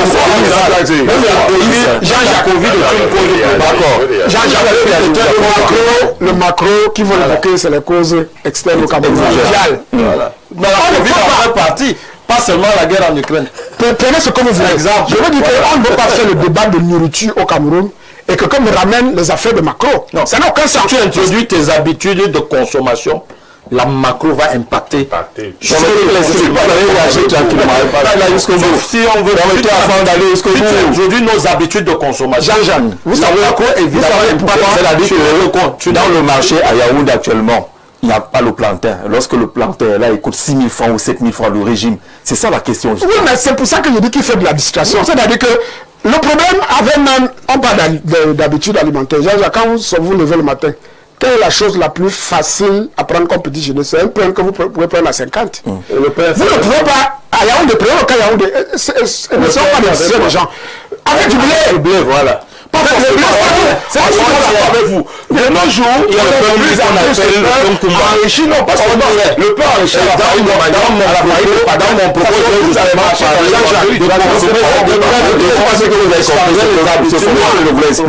non, il ne veut pas comprendre. Laissez nous distraire. Le blé, on fait un peu du manioc. On est à, je ne sais pas trop, 15-14%. On n'a pas dit qu'il n'y a rien sur le marché, mais on parle de la grande consommation. Vous ne pouvez pas donc vouloir... Ce que je veux dire, c'est qu'il y a un problème au Cameroun, c'est que les gens ne consomment pas. L'habitude de consommation n'est pas une décision volontaire. Les gens sont contraints par le coût, par l'accès. Tu ne peux pas donc me faire le procès que j'ai choisi de manger du blé alors que je n'ai pas le choix. Il faut que l'État donne d'abord la possibilité aux consommateurs de faire ce choix. Et dans les objectifs de la SND30, ça faisait partie, c'est-à-dire que remodifier l'habitude de consommation. Et le processus, c'était quoi? C'était qu'il fallait permettre à ce que nous produisons localement soit moins cher que ce que nous importons. Mais malheureusement, nous n'en sommes pas encore là. Moi qui ai mes 100 francs, vous ne pouvez pas me dire que je ne vais pas manger le manioc alors que mon argent ne me permet pas d'acheter du manioc. Le manioc est cher, pourquoi? Parce que la mer qui est au marché, pour que ça arrive à Yaoundé, c'est un problème. Déjà que quelqu'un m'a dit que là où payait 100 francs désormais, il paye 200 parce que le Cameroun est devenu cher, parce que l'état de la route est devenu très compliqué, parce que toutes ces conjonctures-là font que le manioc arrive à Yaoundé cher.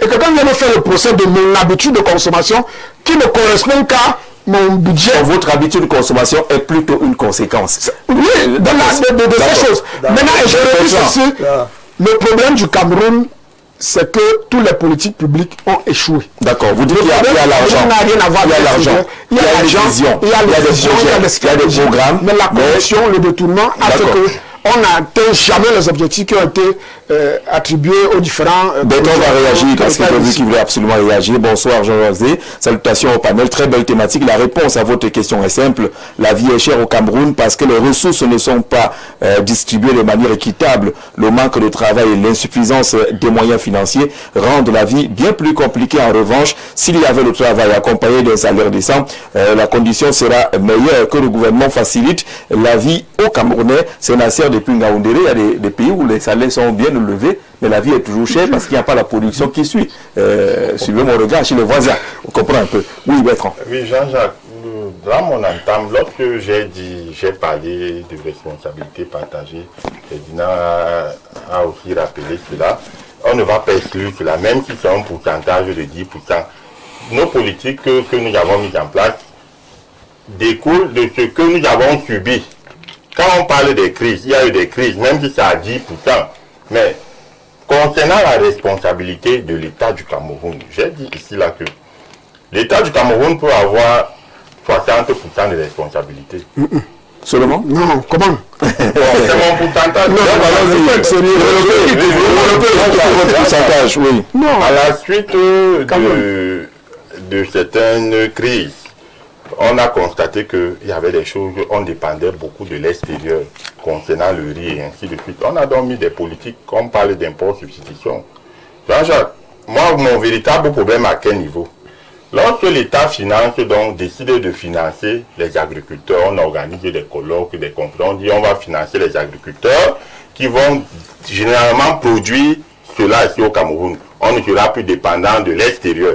Mais Jean-Jacques, c'est la mise en pratique donc de ces politiques qui dérangent. Et Ferdinand a dit tout à l'heure que lorsqu'il y a des projets sur pied, ce sont les mêmes fonctionnaires du ministère qui s'accaparent ces projets-là. Conséquence des causes, on a et l'État ne le sait pas au fil des ans. Projet maïs, projet haricot, projet plantain. Mais Jean-Jacques, mon confrère, c'est une façon de gagner, c'est un choix qu'ils ont fait. C'est celui qui vole. C'est lui qui doit encore contrôler. Et donc le contrôle est mort. Le contrôle est mort. Vous voyez qu'on aura plus donc. C'est quoi? C'est une république du Sassaïe, comme on dit au café. Quand vous avez la chance d'être là où vous servez. Moi, je connais quelqu'un qui conduisait un programme au Vinadaire, qui a produit les clips avec l'argent du programme. Mais c'est comme ça. Parce que celui qui est censé contrôler, c'est lui qui vole d'abord. Et quel parti? Non, pas de fonctionnaire. On a dit fonctionnaire. Monsieur Eric, permettez-moi, je ne vais pas. Tout le monde n'a pas la partie. On a la comptabilité de l'homme humain. Des actes qui impactent sur le vécu de leur camarade. Monsieur Eric, lorsque nous parce que c'est les mêmes camarades par un parti politique dans les gènes, vous comprenez un peu. Donc je dis ceci. Le fonctionnaire, lorsque l'État met donc sur pied ces politiques-là, on décide de financer les agriculteurs qui vont pour faire une bonne production locale. Moi, je voulais réagir. Est-ce qu'on contrôle le marché, Jean-Jacques? Donc, ces projets-là, ces mêmes voleurs-là qui vont gagner ces marchés, qui vont attribuer les marchés à leurs copains, à leurs copines, vous pensez qu'ils vont les contrôler comment? Résultat des choses, on n'aura rien. Et j'ai parlé du réseau routier tout à l'heure, Jean-Jacques, je vous dis, il est difficile de quitter du village pour la ville. Je sais de quoi vous parlez. Des routes donc, alors je sais de quoi vous parlez. Donc vous voyez que déjà ça augmente mécaniquement la valeur finale du produit. Alors, donc pour combattre, moi je dis encore, vous voyez que tout ce que je dis ici tourne autour de la corruption. C'est ton avis là-bas. Ça tourne autour de la corruption, Jean-Jacques. Du manque de patriotisme. Du manque de patriotisme également, comme vous venez de dire, parce que je pense que si on est patriote, ce n'est pas une affaire du RDPC. Moi, je ne veux pas qu'on parle du RDPC sur ce plateau-ci. Moi, je veux qu'on parle de la responsabilité humaine. Donc, c'est patriote. Si on aligne tous ceux qui ont dirigé les grands projets, on a entendu beaucoup de noms avec beaucoup de campagnes aujourd'hui. Si on essaie si on fait le QSD, que sont-ils devenus ceux qui ont conduit ces projets-là aujourd'hui? Je vais intervenir. D'accord. Dans ma prise de parole, il y a des gens qui m'ont repris, notamment Fodjet. Je m'en repris. Ils m'ont repris. Mais ils ont dit presque la même chose. Voilà, parce que j'avais déjà dit, c'est ce que je parle, j'avais déjà dit, au-delà des problèmes micro, quand on descend sur le plan macro, toute la structuration est bonne, les programmes sont bons. C'est l'individu, l'homme. Sauf que les programmes ne sont pas bons. Non, les programmes sont bons. On n'est pas d'accord. Les programmes sont bons. Non, l'individu, sur ce que je parle, l'individu qui intervient est donc le principal problème. Et j'ai même parlé de pénalisation en amont. C'est-à-dire que si on pénalise de façon systémique tous ceux qui interviennent dans les programmes à la chaîne, ça veut dire que l'ordonnateur, le coordonnateur du projet, celui qui est le moniteur sur le terrain, qui rentre dans les communes, que disait tantôt mon frère, savent que quand ce projet commence, il y a une structure qui en amont va l'inspecter, et qui va détecter le comportement de tout un chacun. Et pénalement, nous sommes responsables. J'ai parlé de coercition. Parce que c'est le problème que nous avons. Nous avons des individus qui estiment que parce qu'on a créé un programme, on l'a mis sur pied, même si nous ne sommes pas des agriculteurs, les gens ils n'ont même pas un espace à cultiver quelque part. Parce que ceux qui sont là, il a parlé tout à l'heure des dealers. C'est-à-dire que quelqu'un qui vient c'est pour ça qu'il faut intéresser à partir de la décentralisation dans le programme. On est dans un pays agricole. Si aujourd'hui on a une mission étrangère qui arrive au Cameroun et on va au Minader, quel est le projet qu'on va présenter à cet étranger-là? Il y en a beaucoup. Il y en a beaucoup. Allons-y. Vous n'avez pas de maïs, mais vous dites qu'il y a beaucoup de projets. On n'est pas beaucoup de maïs. Je vois un pays qui consomme beaucoup d'alcool. On voit encore les Chinois venir nous faire les dons de maïs et de haricots. Bon, là, c'est politique. C'est le jeu politique. Je voulais réagir. Vous nous direz pourquoi c'est un jeu politique. Alors que moi, je fais un peu le tour des bassins de production, je ne vois pas. On importe le riz. Donc, je suis un enfant du Mungo. Dans la situation. Et en saluant les populations du Mungo, je veux rappeler que le Mungo est un bastion de production de café. Mais les coûts, alors le prix du café a tellement chuté que tout le monde a détruit son champ de café. Malheureusement, on a tout brûlé pour passer à autre chose. C'est l'une des raisons aussi de la vie chère au Cameroun. C'est qu'on lance... Eric, tu vas garder la main, je prends rapidement une ou deux personnes au téléphone. Allô, bonsoir. Bonsoir. Oui, bienvenue, monsieur, comment vous appelez? Je suis Thomas Massoc.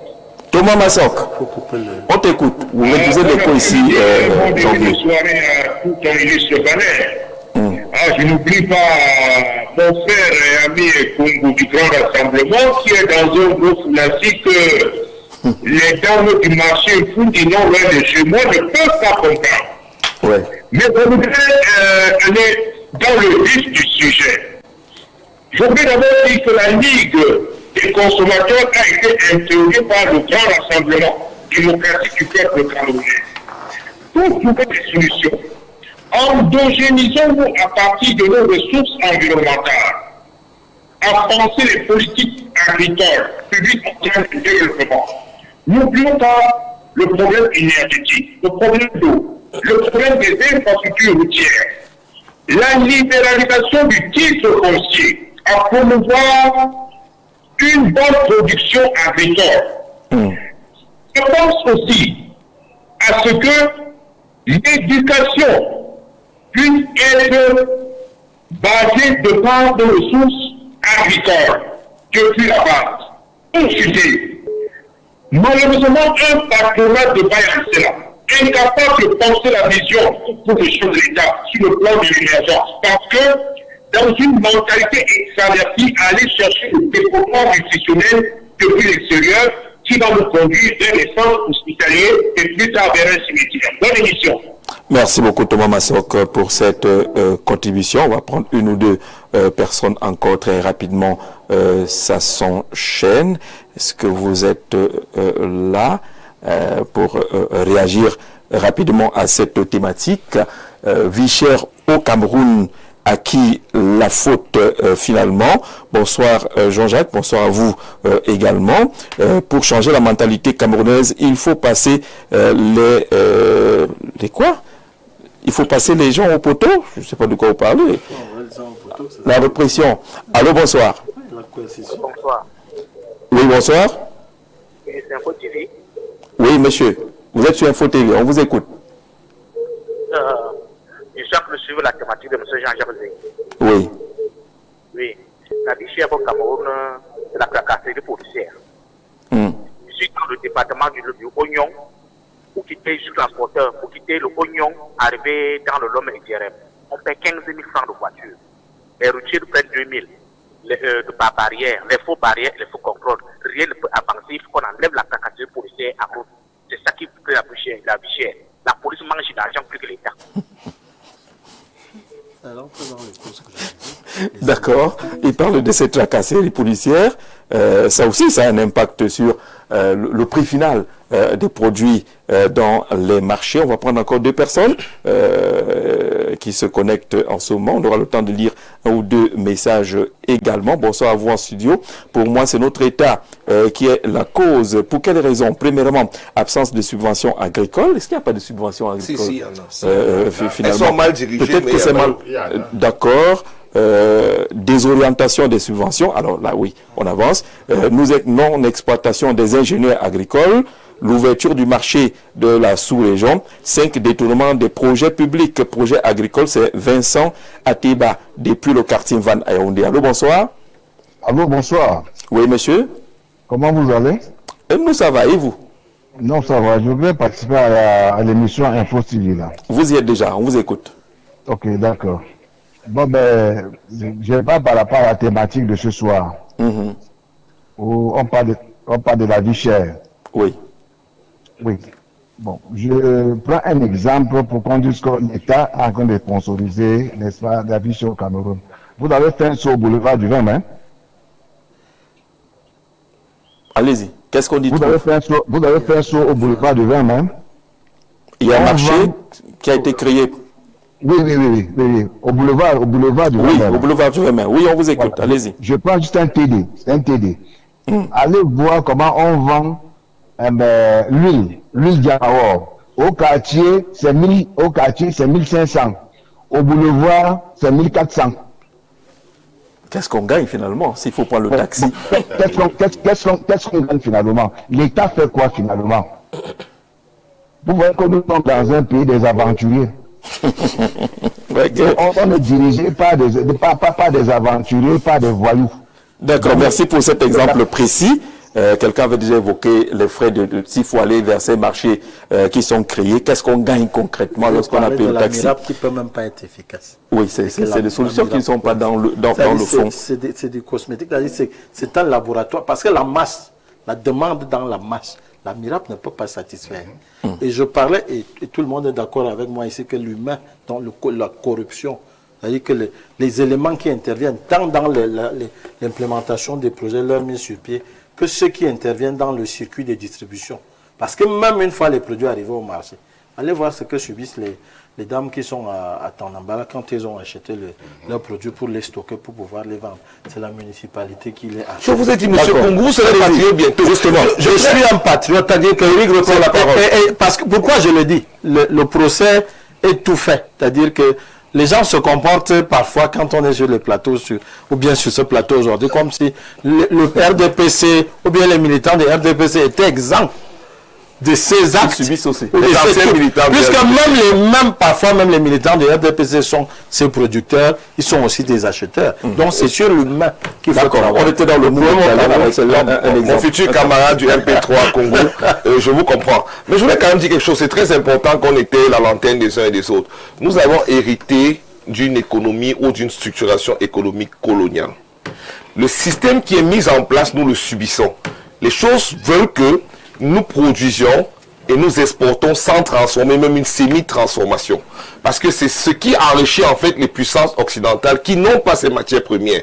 Je parle comme ça du bois, du cacao, du café et j'en passe. Quand vous voyez une société dont je ne vais pas citer ici, dont les cafés se retrouvent dans toutes les maisons que nous avons ici, elle utilise très souvent le café venu d'Afrique ou alors d'Amérique latine. Mais elle ne produit pas. Et on amène les producteurs à ne pas transformer. On parlait du blé et du pain tout à l'heure avec mon ancien camarade, que je crois qu'il va nous retrouver au MP3 bientôt.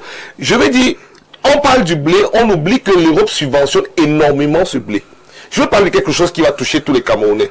Qui n'a pas consommé le tapioca dans ce pays? Je ne connais pas. Ici, sur ce plateau. Non, dites plutôt qui ne consomme pas. Qui ne consomme pas. Non, monsieur Zé. Le tapioca est devenu un luxe. Ouais.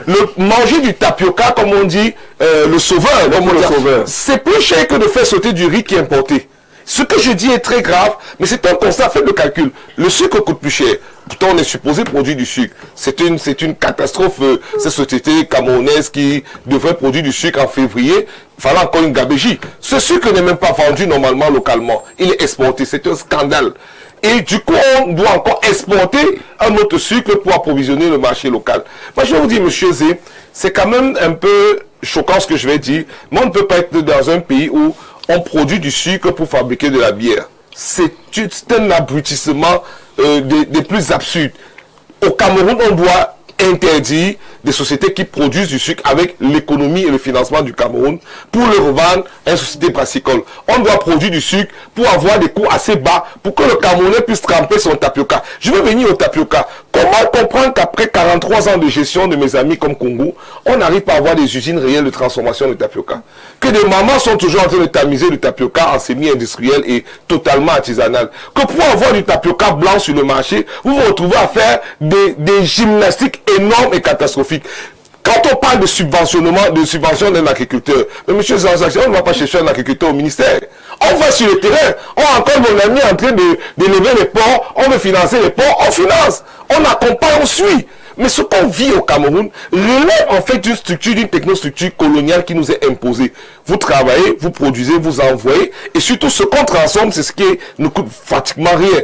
Ce qui peut apporter de la valeur ajoutée, non, on l'exporte brut, et on récupère après les produits finis. Je voudrais finir par dire que le paradoxe de cette affaire, tout à l'heure on a voulu faire croire que c'est juste un problème de management. Même la corruption est voulue dans ce système colonial. Parce que la corruption alimente et permet aux différents leviers de se tenir.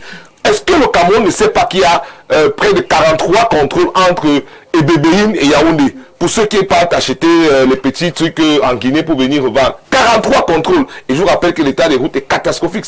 Cette route s'est dégradée à un point, je me demande encore si c'est le pays, vraiment, il est mort, celui qui écrivait Paradoxe du pays organisateur. Mais vraiment, c'est terrible. Aucun endroit dans ce pays ne peut se développer normalement parce que lorsqu'on parle de l'aide, des discours, quand tu parlais de programmes, les programmes sont bien sur le papier. Mais sur l'implémentation, on ne voit absolument rien. Vous avez parlé du PAGU. Son directeur n'a jamais été inquiété. On va prendre quel programme et laisser quel. Le seul qui a pu sortir un peu, c'est un producteur de je ne vais pas faire sa publicité, qui fait les laits pour enfants, qui marche bien. C'est une industrie qui a bénéficié des financements de l'État et qui fonctionne assez bien. Mais en dehors de ça, le Cameroun souffre. Et je ne veux pas prononcer le nom, mais c'est un... Bon, j'ai pas voulu prononcer. On fait dans l'information. Il faut bien que les gens aient se renseigner. Le PDG de Tanti, que toi tu as fait comment? Tanti a reçu des financements du Cameroun et il les a... comment je vais dire, il a réussi à faire quelque chose de bien, qui est une fierté même pour les Camerounais. Le Cameroun devrait faire 20, 100, 30, 300 tantis. C'est une façon de parler. On est dans un gouvernement où on se pose la question, on est dans un État où on se pose la question, qu'est-ce qu'il faut faire? Je vais finir par les ordures, monsieur. On va revenir parce qu'on a très peu de temps maintenant. Hector Abia, vous avez entendu les Camerounais qui parlent de l'enclavement, qui parlent de l'accès aux fonciers. Même avoir la terre est difficile. Vous savez que la loi foncière est un gros problème. Entre-temps, il y a accaparement des terres par les gens bien situés. Vous arrivez quelque part, ils ont à tout acheter. Vous ne pouvez même pas faire la petite exploitation, ne serait-ce que pour le petit commerce. Ailleurs, en Afrique australe, on a lancé des vastes politiques de réforme agraire, de réforme foncière, et les résultats sont palpables aujourd'hui. Nous, le COMIS avait évoqué un peu un ou deux aspects en 2011. On n'a pas vu l'implémentation de ces réformes-là. Parce qu'il ne voulait juste pas avoir l'implémentation. Je voudrais vous dire une chose, monsieur Zé. Quand j'entends que les projets sont bien planifiés, sont bien ficelés, ils sont au moins bien pensés. Même pas bien pensés. Ah d'accord. Je prends un cas. Vous prenez un programme comme le PEA Jeune, le sud de la deuxième cohorte du PEA Jeune, où on vous dit, pour les transformateurs, on vous donne 2 millions pour les transformateurs, connaissant le coût des machines, connaissant le circuit de produits. Vous ne pouvez pas donner 2 millions à un transformateur. Il a parlé du manioc tout à l'heure. Mon projet, c'était transformation du manioc en tapioca. Pour avoir le déshydratateur. Déshydrateur? Oui, donc c'est au moins 5,5 millions. Pour avoir le mélangeur, c'est au moins 2 millions, 3 millions. Donc, quand vous faites dans des projets et que vous bâclez, parce qu'il faut aller prendre des crédits chez des partenaires internationaux, ce n'est pas bien pensé. Et quand quelque chose est bien pensé, c'est quelque chose qui arrive à son terme et dont on voit les résultats probants et productifs. Si on n'a pas de résultats probants et productifs, ça n'a pas été bien passé. Ça veut dire que puisque si c'est bien pensé, il y a la maxime qui dit ce qui s'énonce clairement, il y a une maxime qui se conçoit clairement bien, facilement. Donc vous ne pouvez pas dire que quelque chose est bien pensé et on ne trouve pas, on ne réussit pas à voir le résultat. Maintenant tout à l'heure, quand on parlait de conservation, je voudrais aussi dire à M. Fouet qu'on ne conserve pas seulement par des chambres froides, il y a aussi le séchage. Parce que j'avais une promotionnaire qui faisait le séchage de tomates. En déshydratant? Oui, en faisant la tomate en poudre. À quelle échelle? Non, justement, ça veut dire nous avons des intelligences, nous avons des projets pensés, mais justement parce que les projets sont, les programmes sont mal pensés, mal planifiés. Parce qu'il faut voir à l'échelle mondiale quel est le nombre de tonnes de tomates que nous produisons pour justement faire des stocks de sécurité, stocks d'alerte, les différents stocks, pour savoir est-ce qu'on sèche, est-ce qu'on utilise, est-ce qu'on met au frais, est-ce qu'on consomme directement. Quand vous n'avez pas pensé à ça au préalable, 60 ans après. Non, quand vous n'avez pas pensé à ça au préalable, vous pouvez dire banane plantain, ça ne va rien donner, parce que vous ne savez pas, la banane qu'on va planter, qu'on va produire, si c'est 8 millions de tonnes par an, qu'est-ce qu'on fait de 8 millions de tonnes? Les chips? Comment est-ce qu'on les répartit? Même les chips, parce que les chips ont une période de péremption. Comment est-ce qu'on prévoit ça? Si ce n'est quand vous ne l'avez pas prévu, rien n'est bien pensé. Aucune planification. Et pour concevoir dans les programmes sur la nutrition, il faut donc penser, d'abord réfléchir aux différents stocks. Et c'est ce que vous voyez donc, les États amis venus nous faire des dons. Parce qu'ils ont atteint leur stock de sécurité, il faut renouveler les stocks. On vous envoie du riz pourri, tout un ministre va réceptionner, on fait des photos et ça passe comme crème. Vous, qu'est-ce que vous avez? On vous dit par exemple que ces pays amis produisent ici chez nous du riz que nous ne consommons pas qui va chez eux. Même les employés de ces zones-là n'ont pas le droit de consommer ce riz-là. Mais vous êtes là, on vous dit tout va bien dans le meilleur du monde. Et tous les jours, on vous sort des slogans du premier ministre au dernier des ministres. Tout le monde vous sort des slogans qui ne se matérialisent en rien. Donc nous sommes dans cet environnement-là où quand vous travaillez avec les entreprises, les petits, ceux qu'ils appellent aujourd'hui les entrepreneurs. Et d'ailleurs, il y a un vocable que je n'aime plus trop dans ce pays, c'est entrepreneur. Parce que l'entreprise veut, nous sommes des entrepreneurs, on prend ensemble.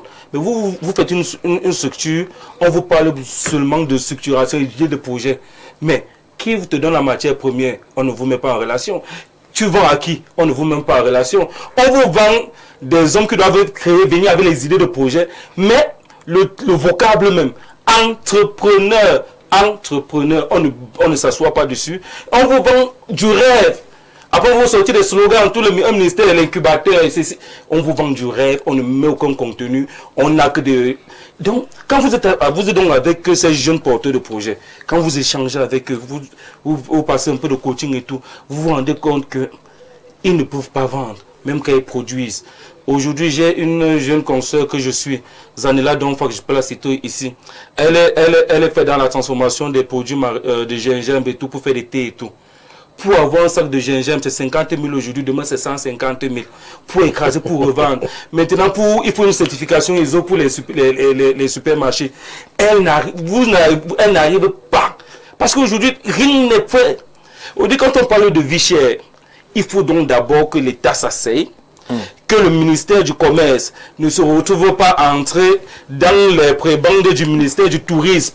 Parce qu'on va vous dire que si vous voulez faire telle chose, il faut passer par le ministère du Tourisme. Chaque ministre se lève, il fait sa chose seul. Les compétences sont entremêlées. Et ce qui pense qu'il y a tellement de goulot de cantonnement. Et je vous ai dit que c'était un problème de politique publique dès le départ. Parce qu'au Cameroun, tous les ministères s'entremêlent dans les compétences, on n'arrive à rien. La question de planification, c'est Franck qui l'a évoqué tout à l'heure, que tu bottes en touche pratiquement. On a tout un ministère qui s'occupe de l'économie, de la planification et l'aménagement du territoire, qui a des projets... Il existe encore ce ministère? Le MINEPAT existe, avec des projets parfois transversaux. Où justement, on va au MINADE, on va dire non, allez plutôt au MINEPAT, vous allez au MINEPAT, ainsi de suite. Il y a quand même cette organisation qui est problématique, parce que, résultat des courses, vous avez des idées, vous avez des projets, on ne sait pas à quelle porte toquer, rien n'est fait. Entre-temps, les bâtiments poussent à Yaoundé tous les jours. Le parc automobile explose pendant que le panel aménagé maigrit. Non, je reste campé sur ma position. Je pense que les choses sont... Je prends par exemple le cas d'accompagnement. Quand vous prenez le projet, par exemple, on a prévu l'accompagnement, la formation et même la subvention en fait. Et quand on produit, c'est qu'il y a un besoin. Si on a faim, c'est qu'il n'y a pas à manger. Donc il y a de la consommation, il y a du besoin de production. Je pense que je reste sur cette position parce que tous les problèmes qu'on pose, si vous avez lu la SD30, tous les problèmes qu'on pose, c'était des objectifs de la SD30. Quand vous prenez le désenclavement des routes, ça fait partie de la SD30. Quand vous prenez il parlait par exemple des causes humaines. La SD30 avait prévu le profil de la formation des hommes. Et c'est pour ça que je parle, le problème c'est l'échec de ces programmes. Par exemple, chez moi, à Bangwa, on a eu 0% au baccalauréat. On a eu néant. Et quand vous y allez, on vous donne 2 enseignants et les parents doivent se battre pour trouver les gars au quartier, le gars qui vient d'avoir son bac, on dit que on vient encadrer ses enfants. En fait, l'État met sur pied des programmes qu'on n'accompagne pas. On dit qu'on veut former les hommes. On crée des structures partout, il n'y a pas de formateur, le cadre même est médiocre. C'est l'échec de ce programme-là qui cause tous ces problèmes. Quand vous regardez le FOGAP, les missions qui étaient assignées au FOGAP, c'est des problèmes de financement, d'accompagnement. Le FONADER. En fait, l'État a mis toutes les structures. Oui. Le problème, je le dis encore, c'est la corruption. Et on ne peut pas dire que c'est un problème d'individu. Parce qu'en fait, je ne peux pas croire que tous ceux qui sont au pouvoir sont nés des bandits. En fait, ils entrent dans un système. Et un système, c'est que soit tu t'adaptes, soit tu sors. En fait, quand ça tourne, soit tu te fonds comme le système est, soit ça va te rejeter simplement. C'est pour cela qu'il y a eu des gens qu'on a envoyés en prison simplement parce qu'ils ont refusé de se fondre. On te colle un dossier sur le dos et on t'éjecte du système. C'est un système qui est construit sur le vol, sur le détournement, sur le banditisme. Parce que quand vous dites que les gens doivent contrôler, en fait, c'est celui qui est le responsable du contrôle qui est le premier à te dire que comme tu parles, je t'attends ici. Donc, avant que tu n'ailles sur le terrain, il t'a prévenu que le commissaire qui t'envoie sur le terrain, je discute, j'ai des amis qui sont, il te dit que comme je sors là, on attend tel montant de moi. C'est-à-dire que lui-même, il faut qu'il cherche d'abord pour le commissaire, avant de dire que bon, moi-même... Sinon, on ne l'envoie plus en route et c'est la plus grosse... On t'envoie plus en route, c'est la plus grosse... C'est exactement la même chose. Quand vous voyez, même dans les marchés publics, on te code un dossier, si tu reviens avec le dossier là vite, la prochaine fois, on envoie le dossier à un autre. Et tout le monde, puisque tout le monde veut survivre, les gens n'arrivent pas à vivre avec ça. Enfin, on est dans un pays où il faut voler pour survivre. Le système est conçu comme ça. Quand tu as un carré d'administration à qui tu donnes 300 000, et il y a une grosse voiture dehors qui prend le carburant de 100 000 par jour. Mais il fait comment? En fait, le système est conçu comme ça, et les gens se tiennent comme ça. C'est-à-dire que, pourquoi les gens, tous ceux qui ont les moyens sont dans la RDPC? Parce qu'on sait que c'est le seul moyen pour toi de survivre. Comme tout le monde vole, si tu voles et que tu n'es pas là-bas, ben, on va trouver un moyen de... Notre problème, je le redis encore... tu mérites vraiment un champagne pour ça. Ce n'est pas un problème d'intelligence, ce n'est pas un problème de planification, c'est un problème qu'on a un système au pouvoir qui a construit sa gouvernance dans la corruption, dans le détournement simplement. D'accord. À Bangwa, c'était néant? Néant. Le lycée, baccalauréat, que ce soit tous les filets qu'on peut imaginer. Faute de quoi? D'enseignants? D'enseignants, je c'est important de relever ça. Vous imaginez une terminale D qui n'a pas d'enseignant de mathématiques. Une terminale C qui n'a pas d'enseignant de mathématiques. Les enfants se débrouillent au quartier, on va voir un gars qui vient de finir son bac, on dit que bon. Un lycée technique. Non, je pense que le ministre va prendre... Non, le conseil d'abord là. Un lycée où un proviseur lance le recrutement de près de 80 enseignants. Vous imaginez qu'un lycée, le proviseur dit qu'il lance le recrutement de 80 enseignants, ça veut dire qu'il n'a presque pas d'enseignants. Et je vous prends le lycée de chez moi où je vous dis qu'en terminale, on a l'enseignant de français, d'anglais et je crois d'SVT. Le reste là, c'est les gars qu'on a pris au quartier. Et les gars viennent même, comme on a réduit, on a contraint, la possibilité de collecter même les fonds chez les parents. On dit qu'on a limité ça, c'est pas aussi à 25 000. Du coup, ce qu'on a ne permet même pas, même les gars qu'on prend au quartier, on n'arrive pas à les payer. Le message est passé, Bangwa. C'est ça le problème. Néant, parce qu'il y a un problème. Néant, à Bangwa, tout. C'est le village à la terminale. C'est quel ministre encore avant? L'enseignement secondaire. D'accord. Alors, comment en est-on arrivé là, à cette situation qu'on est en train de décrire et de décrier aujourd'hui, pour un pays qui a connu des structures fortes? Vous avez cité le FOGAPE, le FONADER, l'ONCPB, la belle Sodekao à l'époque. Après, on est même arrivé au niveau des coopératives qui fonctionnaient, les Midevif, les Copladi, les Coplanca, les Apis de l'Est, qui entretenaient la production. Comment en est-on arrivé là? Jean-Jacques, je pense que nous devons être tous d'accord ici, au vu de tout ce que nous venons de dérouler, que la planification est là, mais c'est la mise sur pied, l'implémentation qui dérange. Excuse-moi, Jean-Jacques pose la question. Comment est-on arrivé à perdre toutes ces grandes structures qui ont disparu? Qui encadraient le monde paysan. Mais c'est pourquoi la SODECAO ouvrait les routes. Le NCPB faisait pareil. Ça se complétait. Ça se complétait, Jean-Jacques, c'est pourquoi on a dit tout à l'heure que la corruption est un facteur néfaste pour la survie de cette structure-là. Tout tourne autour de la corruption. C'est la corruption qui fait en sorte que nous arrivons à ce niveau-là. Si on règle ce problème, ne nous voilons pas les yeux, Jean-Jacques. Parce qu'on est en train de dire la vie chère au Cameroun. Je dis encore que c'est la corruption qui est à l'origine de la fermeture de toutes ces structures que vous voyez là aujourd'hui. Et on arrive à vivre cette situation-là. Et moi, de mon point de vue, je pense que si l'État, je convoque toujours l'État central, surveille ces projets, on passe au évalue. C'est-à-dire, on évalue, on permet à celui qui quitte du village, parce qu'on a parlé de la mairie, vraiment la mairie, la décentralisation, la mairie, même au niveau des postes de contrôle, là, parce que si je sais déjà, je prends mon plantain du village, et qu'un policier va me demander 2000 en route, conséquence, lorsque ce plantain va arriver à Tanambala, ça n'aura plus la même valeur. Je vais augmenter en tenant compte de ce que le policier va prendre. Oui. C'est pourquoi je dis tout tourne autour de la corruption. Et maintenant, pour la planification réellement, nous voulons une véritable mise sur pied de ces projets. Parce que nos projets sont restés dans les papiers. C'est la paperasse. Mais maintenant, sur le terrain, Hector a dit tout à l'heure qu'avec 2 millions, il ne peut rien faire. Pourquoi Hector a 2 millions? Parce que les gens veulent couper de l'argent, c'est la corruption. Au lieu de te donner 10 millions, on te donne 2 millions parce qu'un autre va prendre les 8 autres millions et va mettre dans la poche. Des fois, on te fait émarger pour 5 millions. Et c'est qui te revient, c'est 1 million 5. 3 fois moins. Je connais quelqu'un qui a créé une entreprise fictive. Un jeune, il a créé une entreprise fictive et le gars reçoit des financements. Sauf que lorsqu'il arrive chez celui qui doit donner les financements, il dit, je vais te donner 2 millions. Vous voyez un peu, Jean-Jacques. Je vais te donner, tu as droit à 2 millions, mais sur les 2 millions là, je vais te donner 1 million, je vais rester avec l'autre. D'accord. Et ça dérange, ce n'est pas bien.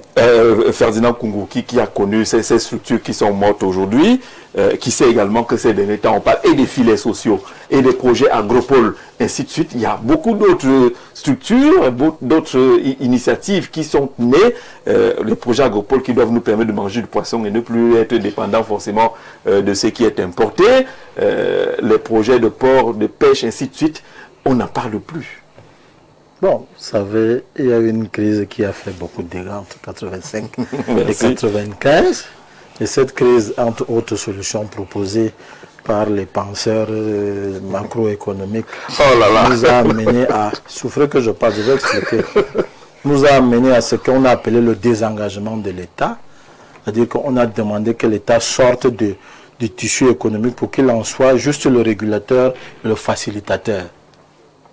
Et non le promoteur, c'est-à-dire et non un opérateur économique. Ça a donc fait disparaître certaines structures comme les FONADER. Aujourd'hui même, on est en train de dupliquer ou bien de les reprendre sous d'autres formes.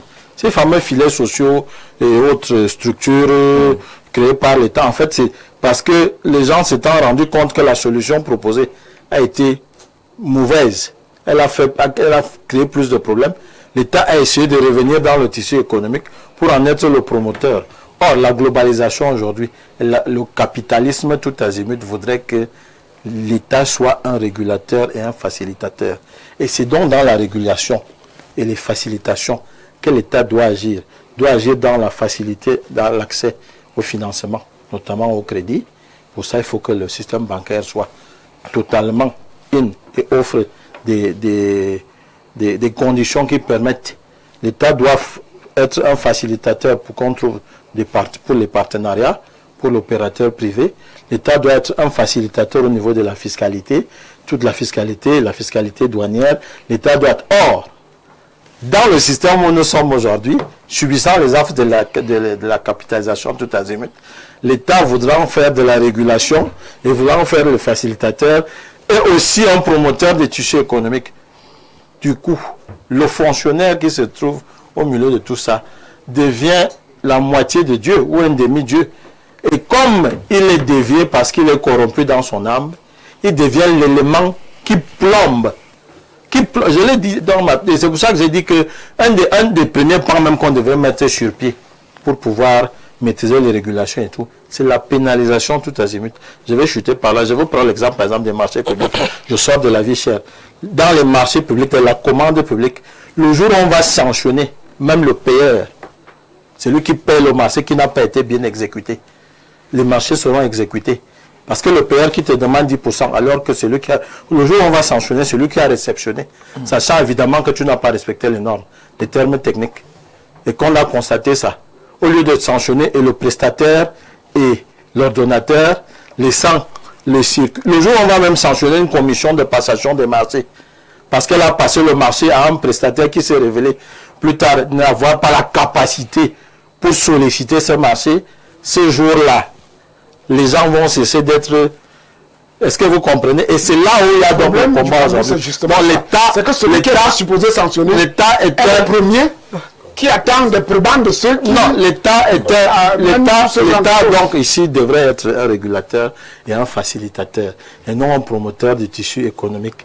Parce que ces deux-là ne peuvent pas cheminer ensemble. C'est une grosse niche qui encourage la corruption. Ce Cameroun, on a tout. Comme on dit au quartier, Dieu nous a tout donné. Les terres qu'il faut, qui sont très riches, d'ailleurs, qui ne demandent rien. Vous prenez l'arachide, le maïs, vous jetez, le lendemain, vous produisez 6 épis de maïs sans effort. Alors, quel est ce gros paradoxe, donc, que le Cameroun affiche? Avoir cette bénédiction, avoir même les meutes travailleuses, mais ne pas pouvoir régler le consommons camerounais, l'autosuffisance alimentaire. La nourriture. Je pense que ce que je vais dire, beaucoup de gens ne vont pas le comprendre, mais c'est une, tout pour qu'on comprenne. C'est une question de décolonisation. Nous devons nous comment je vais dire ça? Nous devons arriver à nous autodéterminer. Nous devons nous libérer des clivages occidentaux. Nous devons nous libérer du système. Parce que lorsque vous parlez de corruption... Les pays de l'AES et les autres commencent à le faire aujourd'hui. Je n'ai pas voulu les citer, non, mais pour qu'on comprenne. Mais pour que le Camerounais lambda comprenne, lorsque vous décidez que votre éducation, par exemple, va être fondée sur ce qui produit la richesse. Un enfant n'a pas besoin d'aller à l'école apprendre la chimie et autres forcément. Il commence à apprendre l'agriculture. On lancer le poids du matos. Je sais pas. Il commence à apprendre l'agriculture de la maternelle jusqu'à ce qu'on pourra appeler la terminale. Il sera un ingénieur agronome.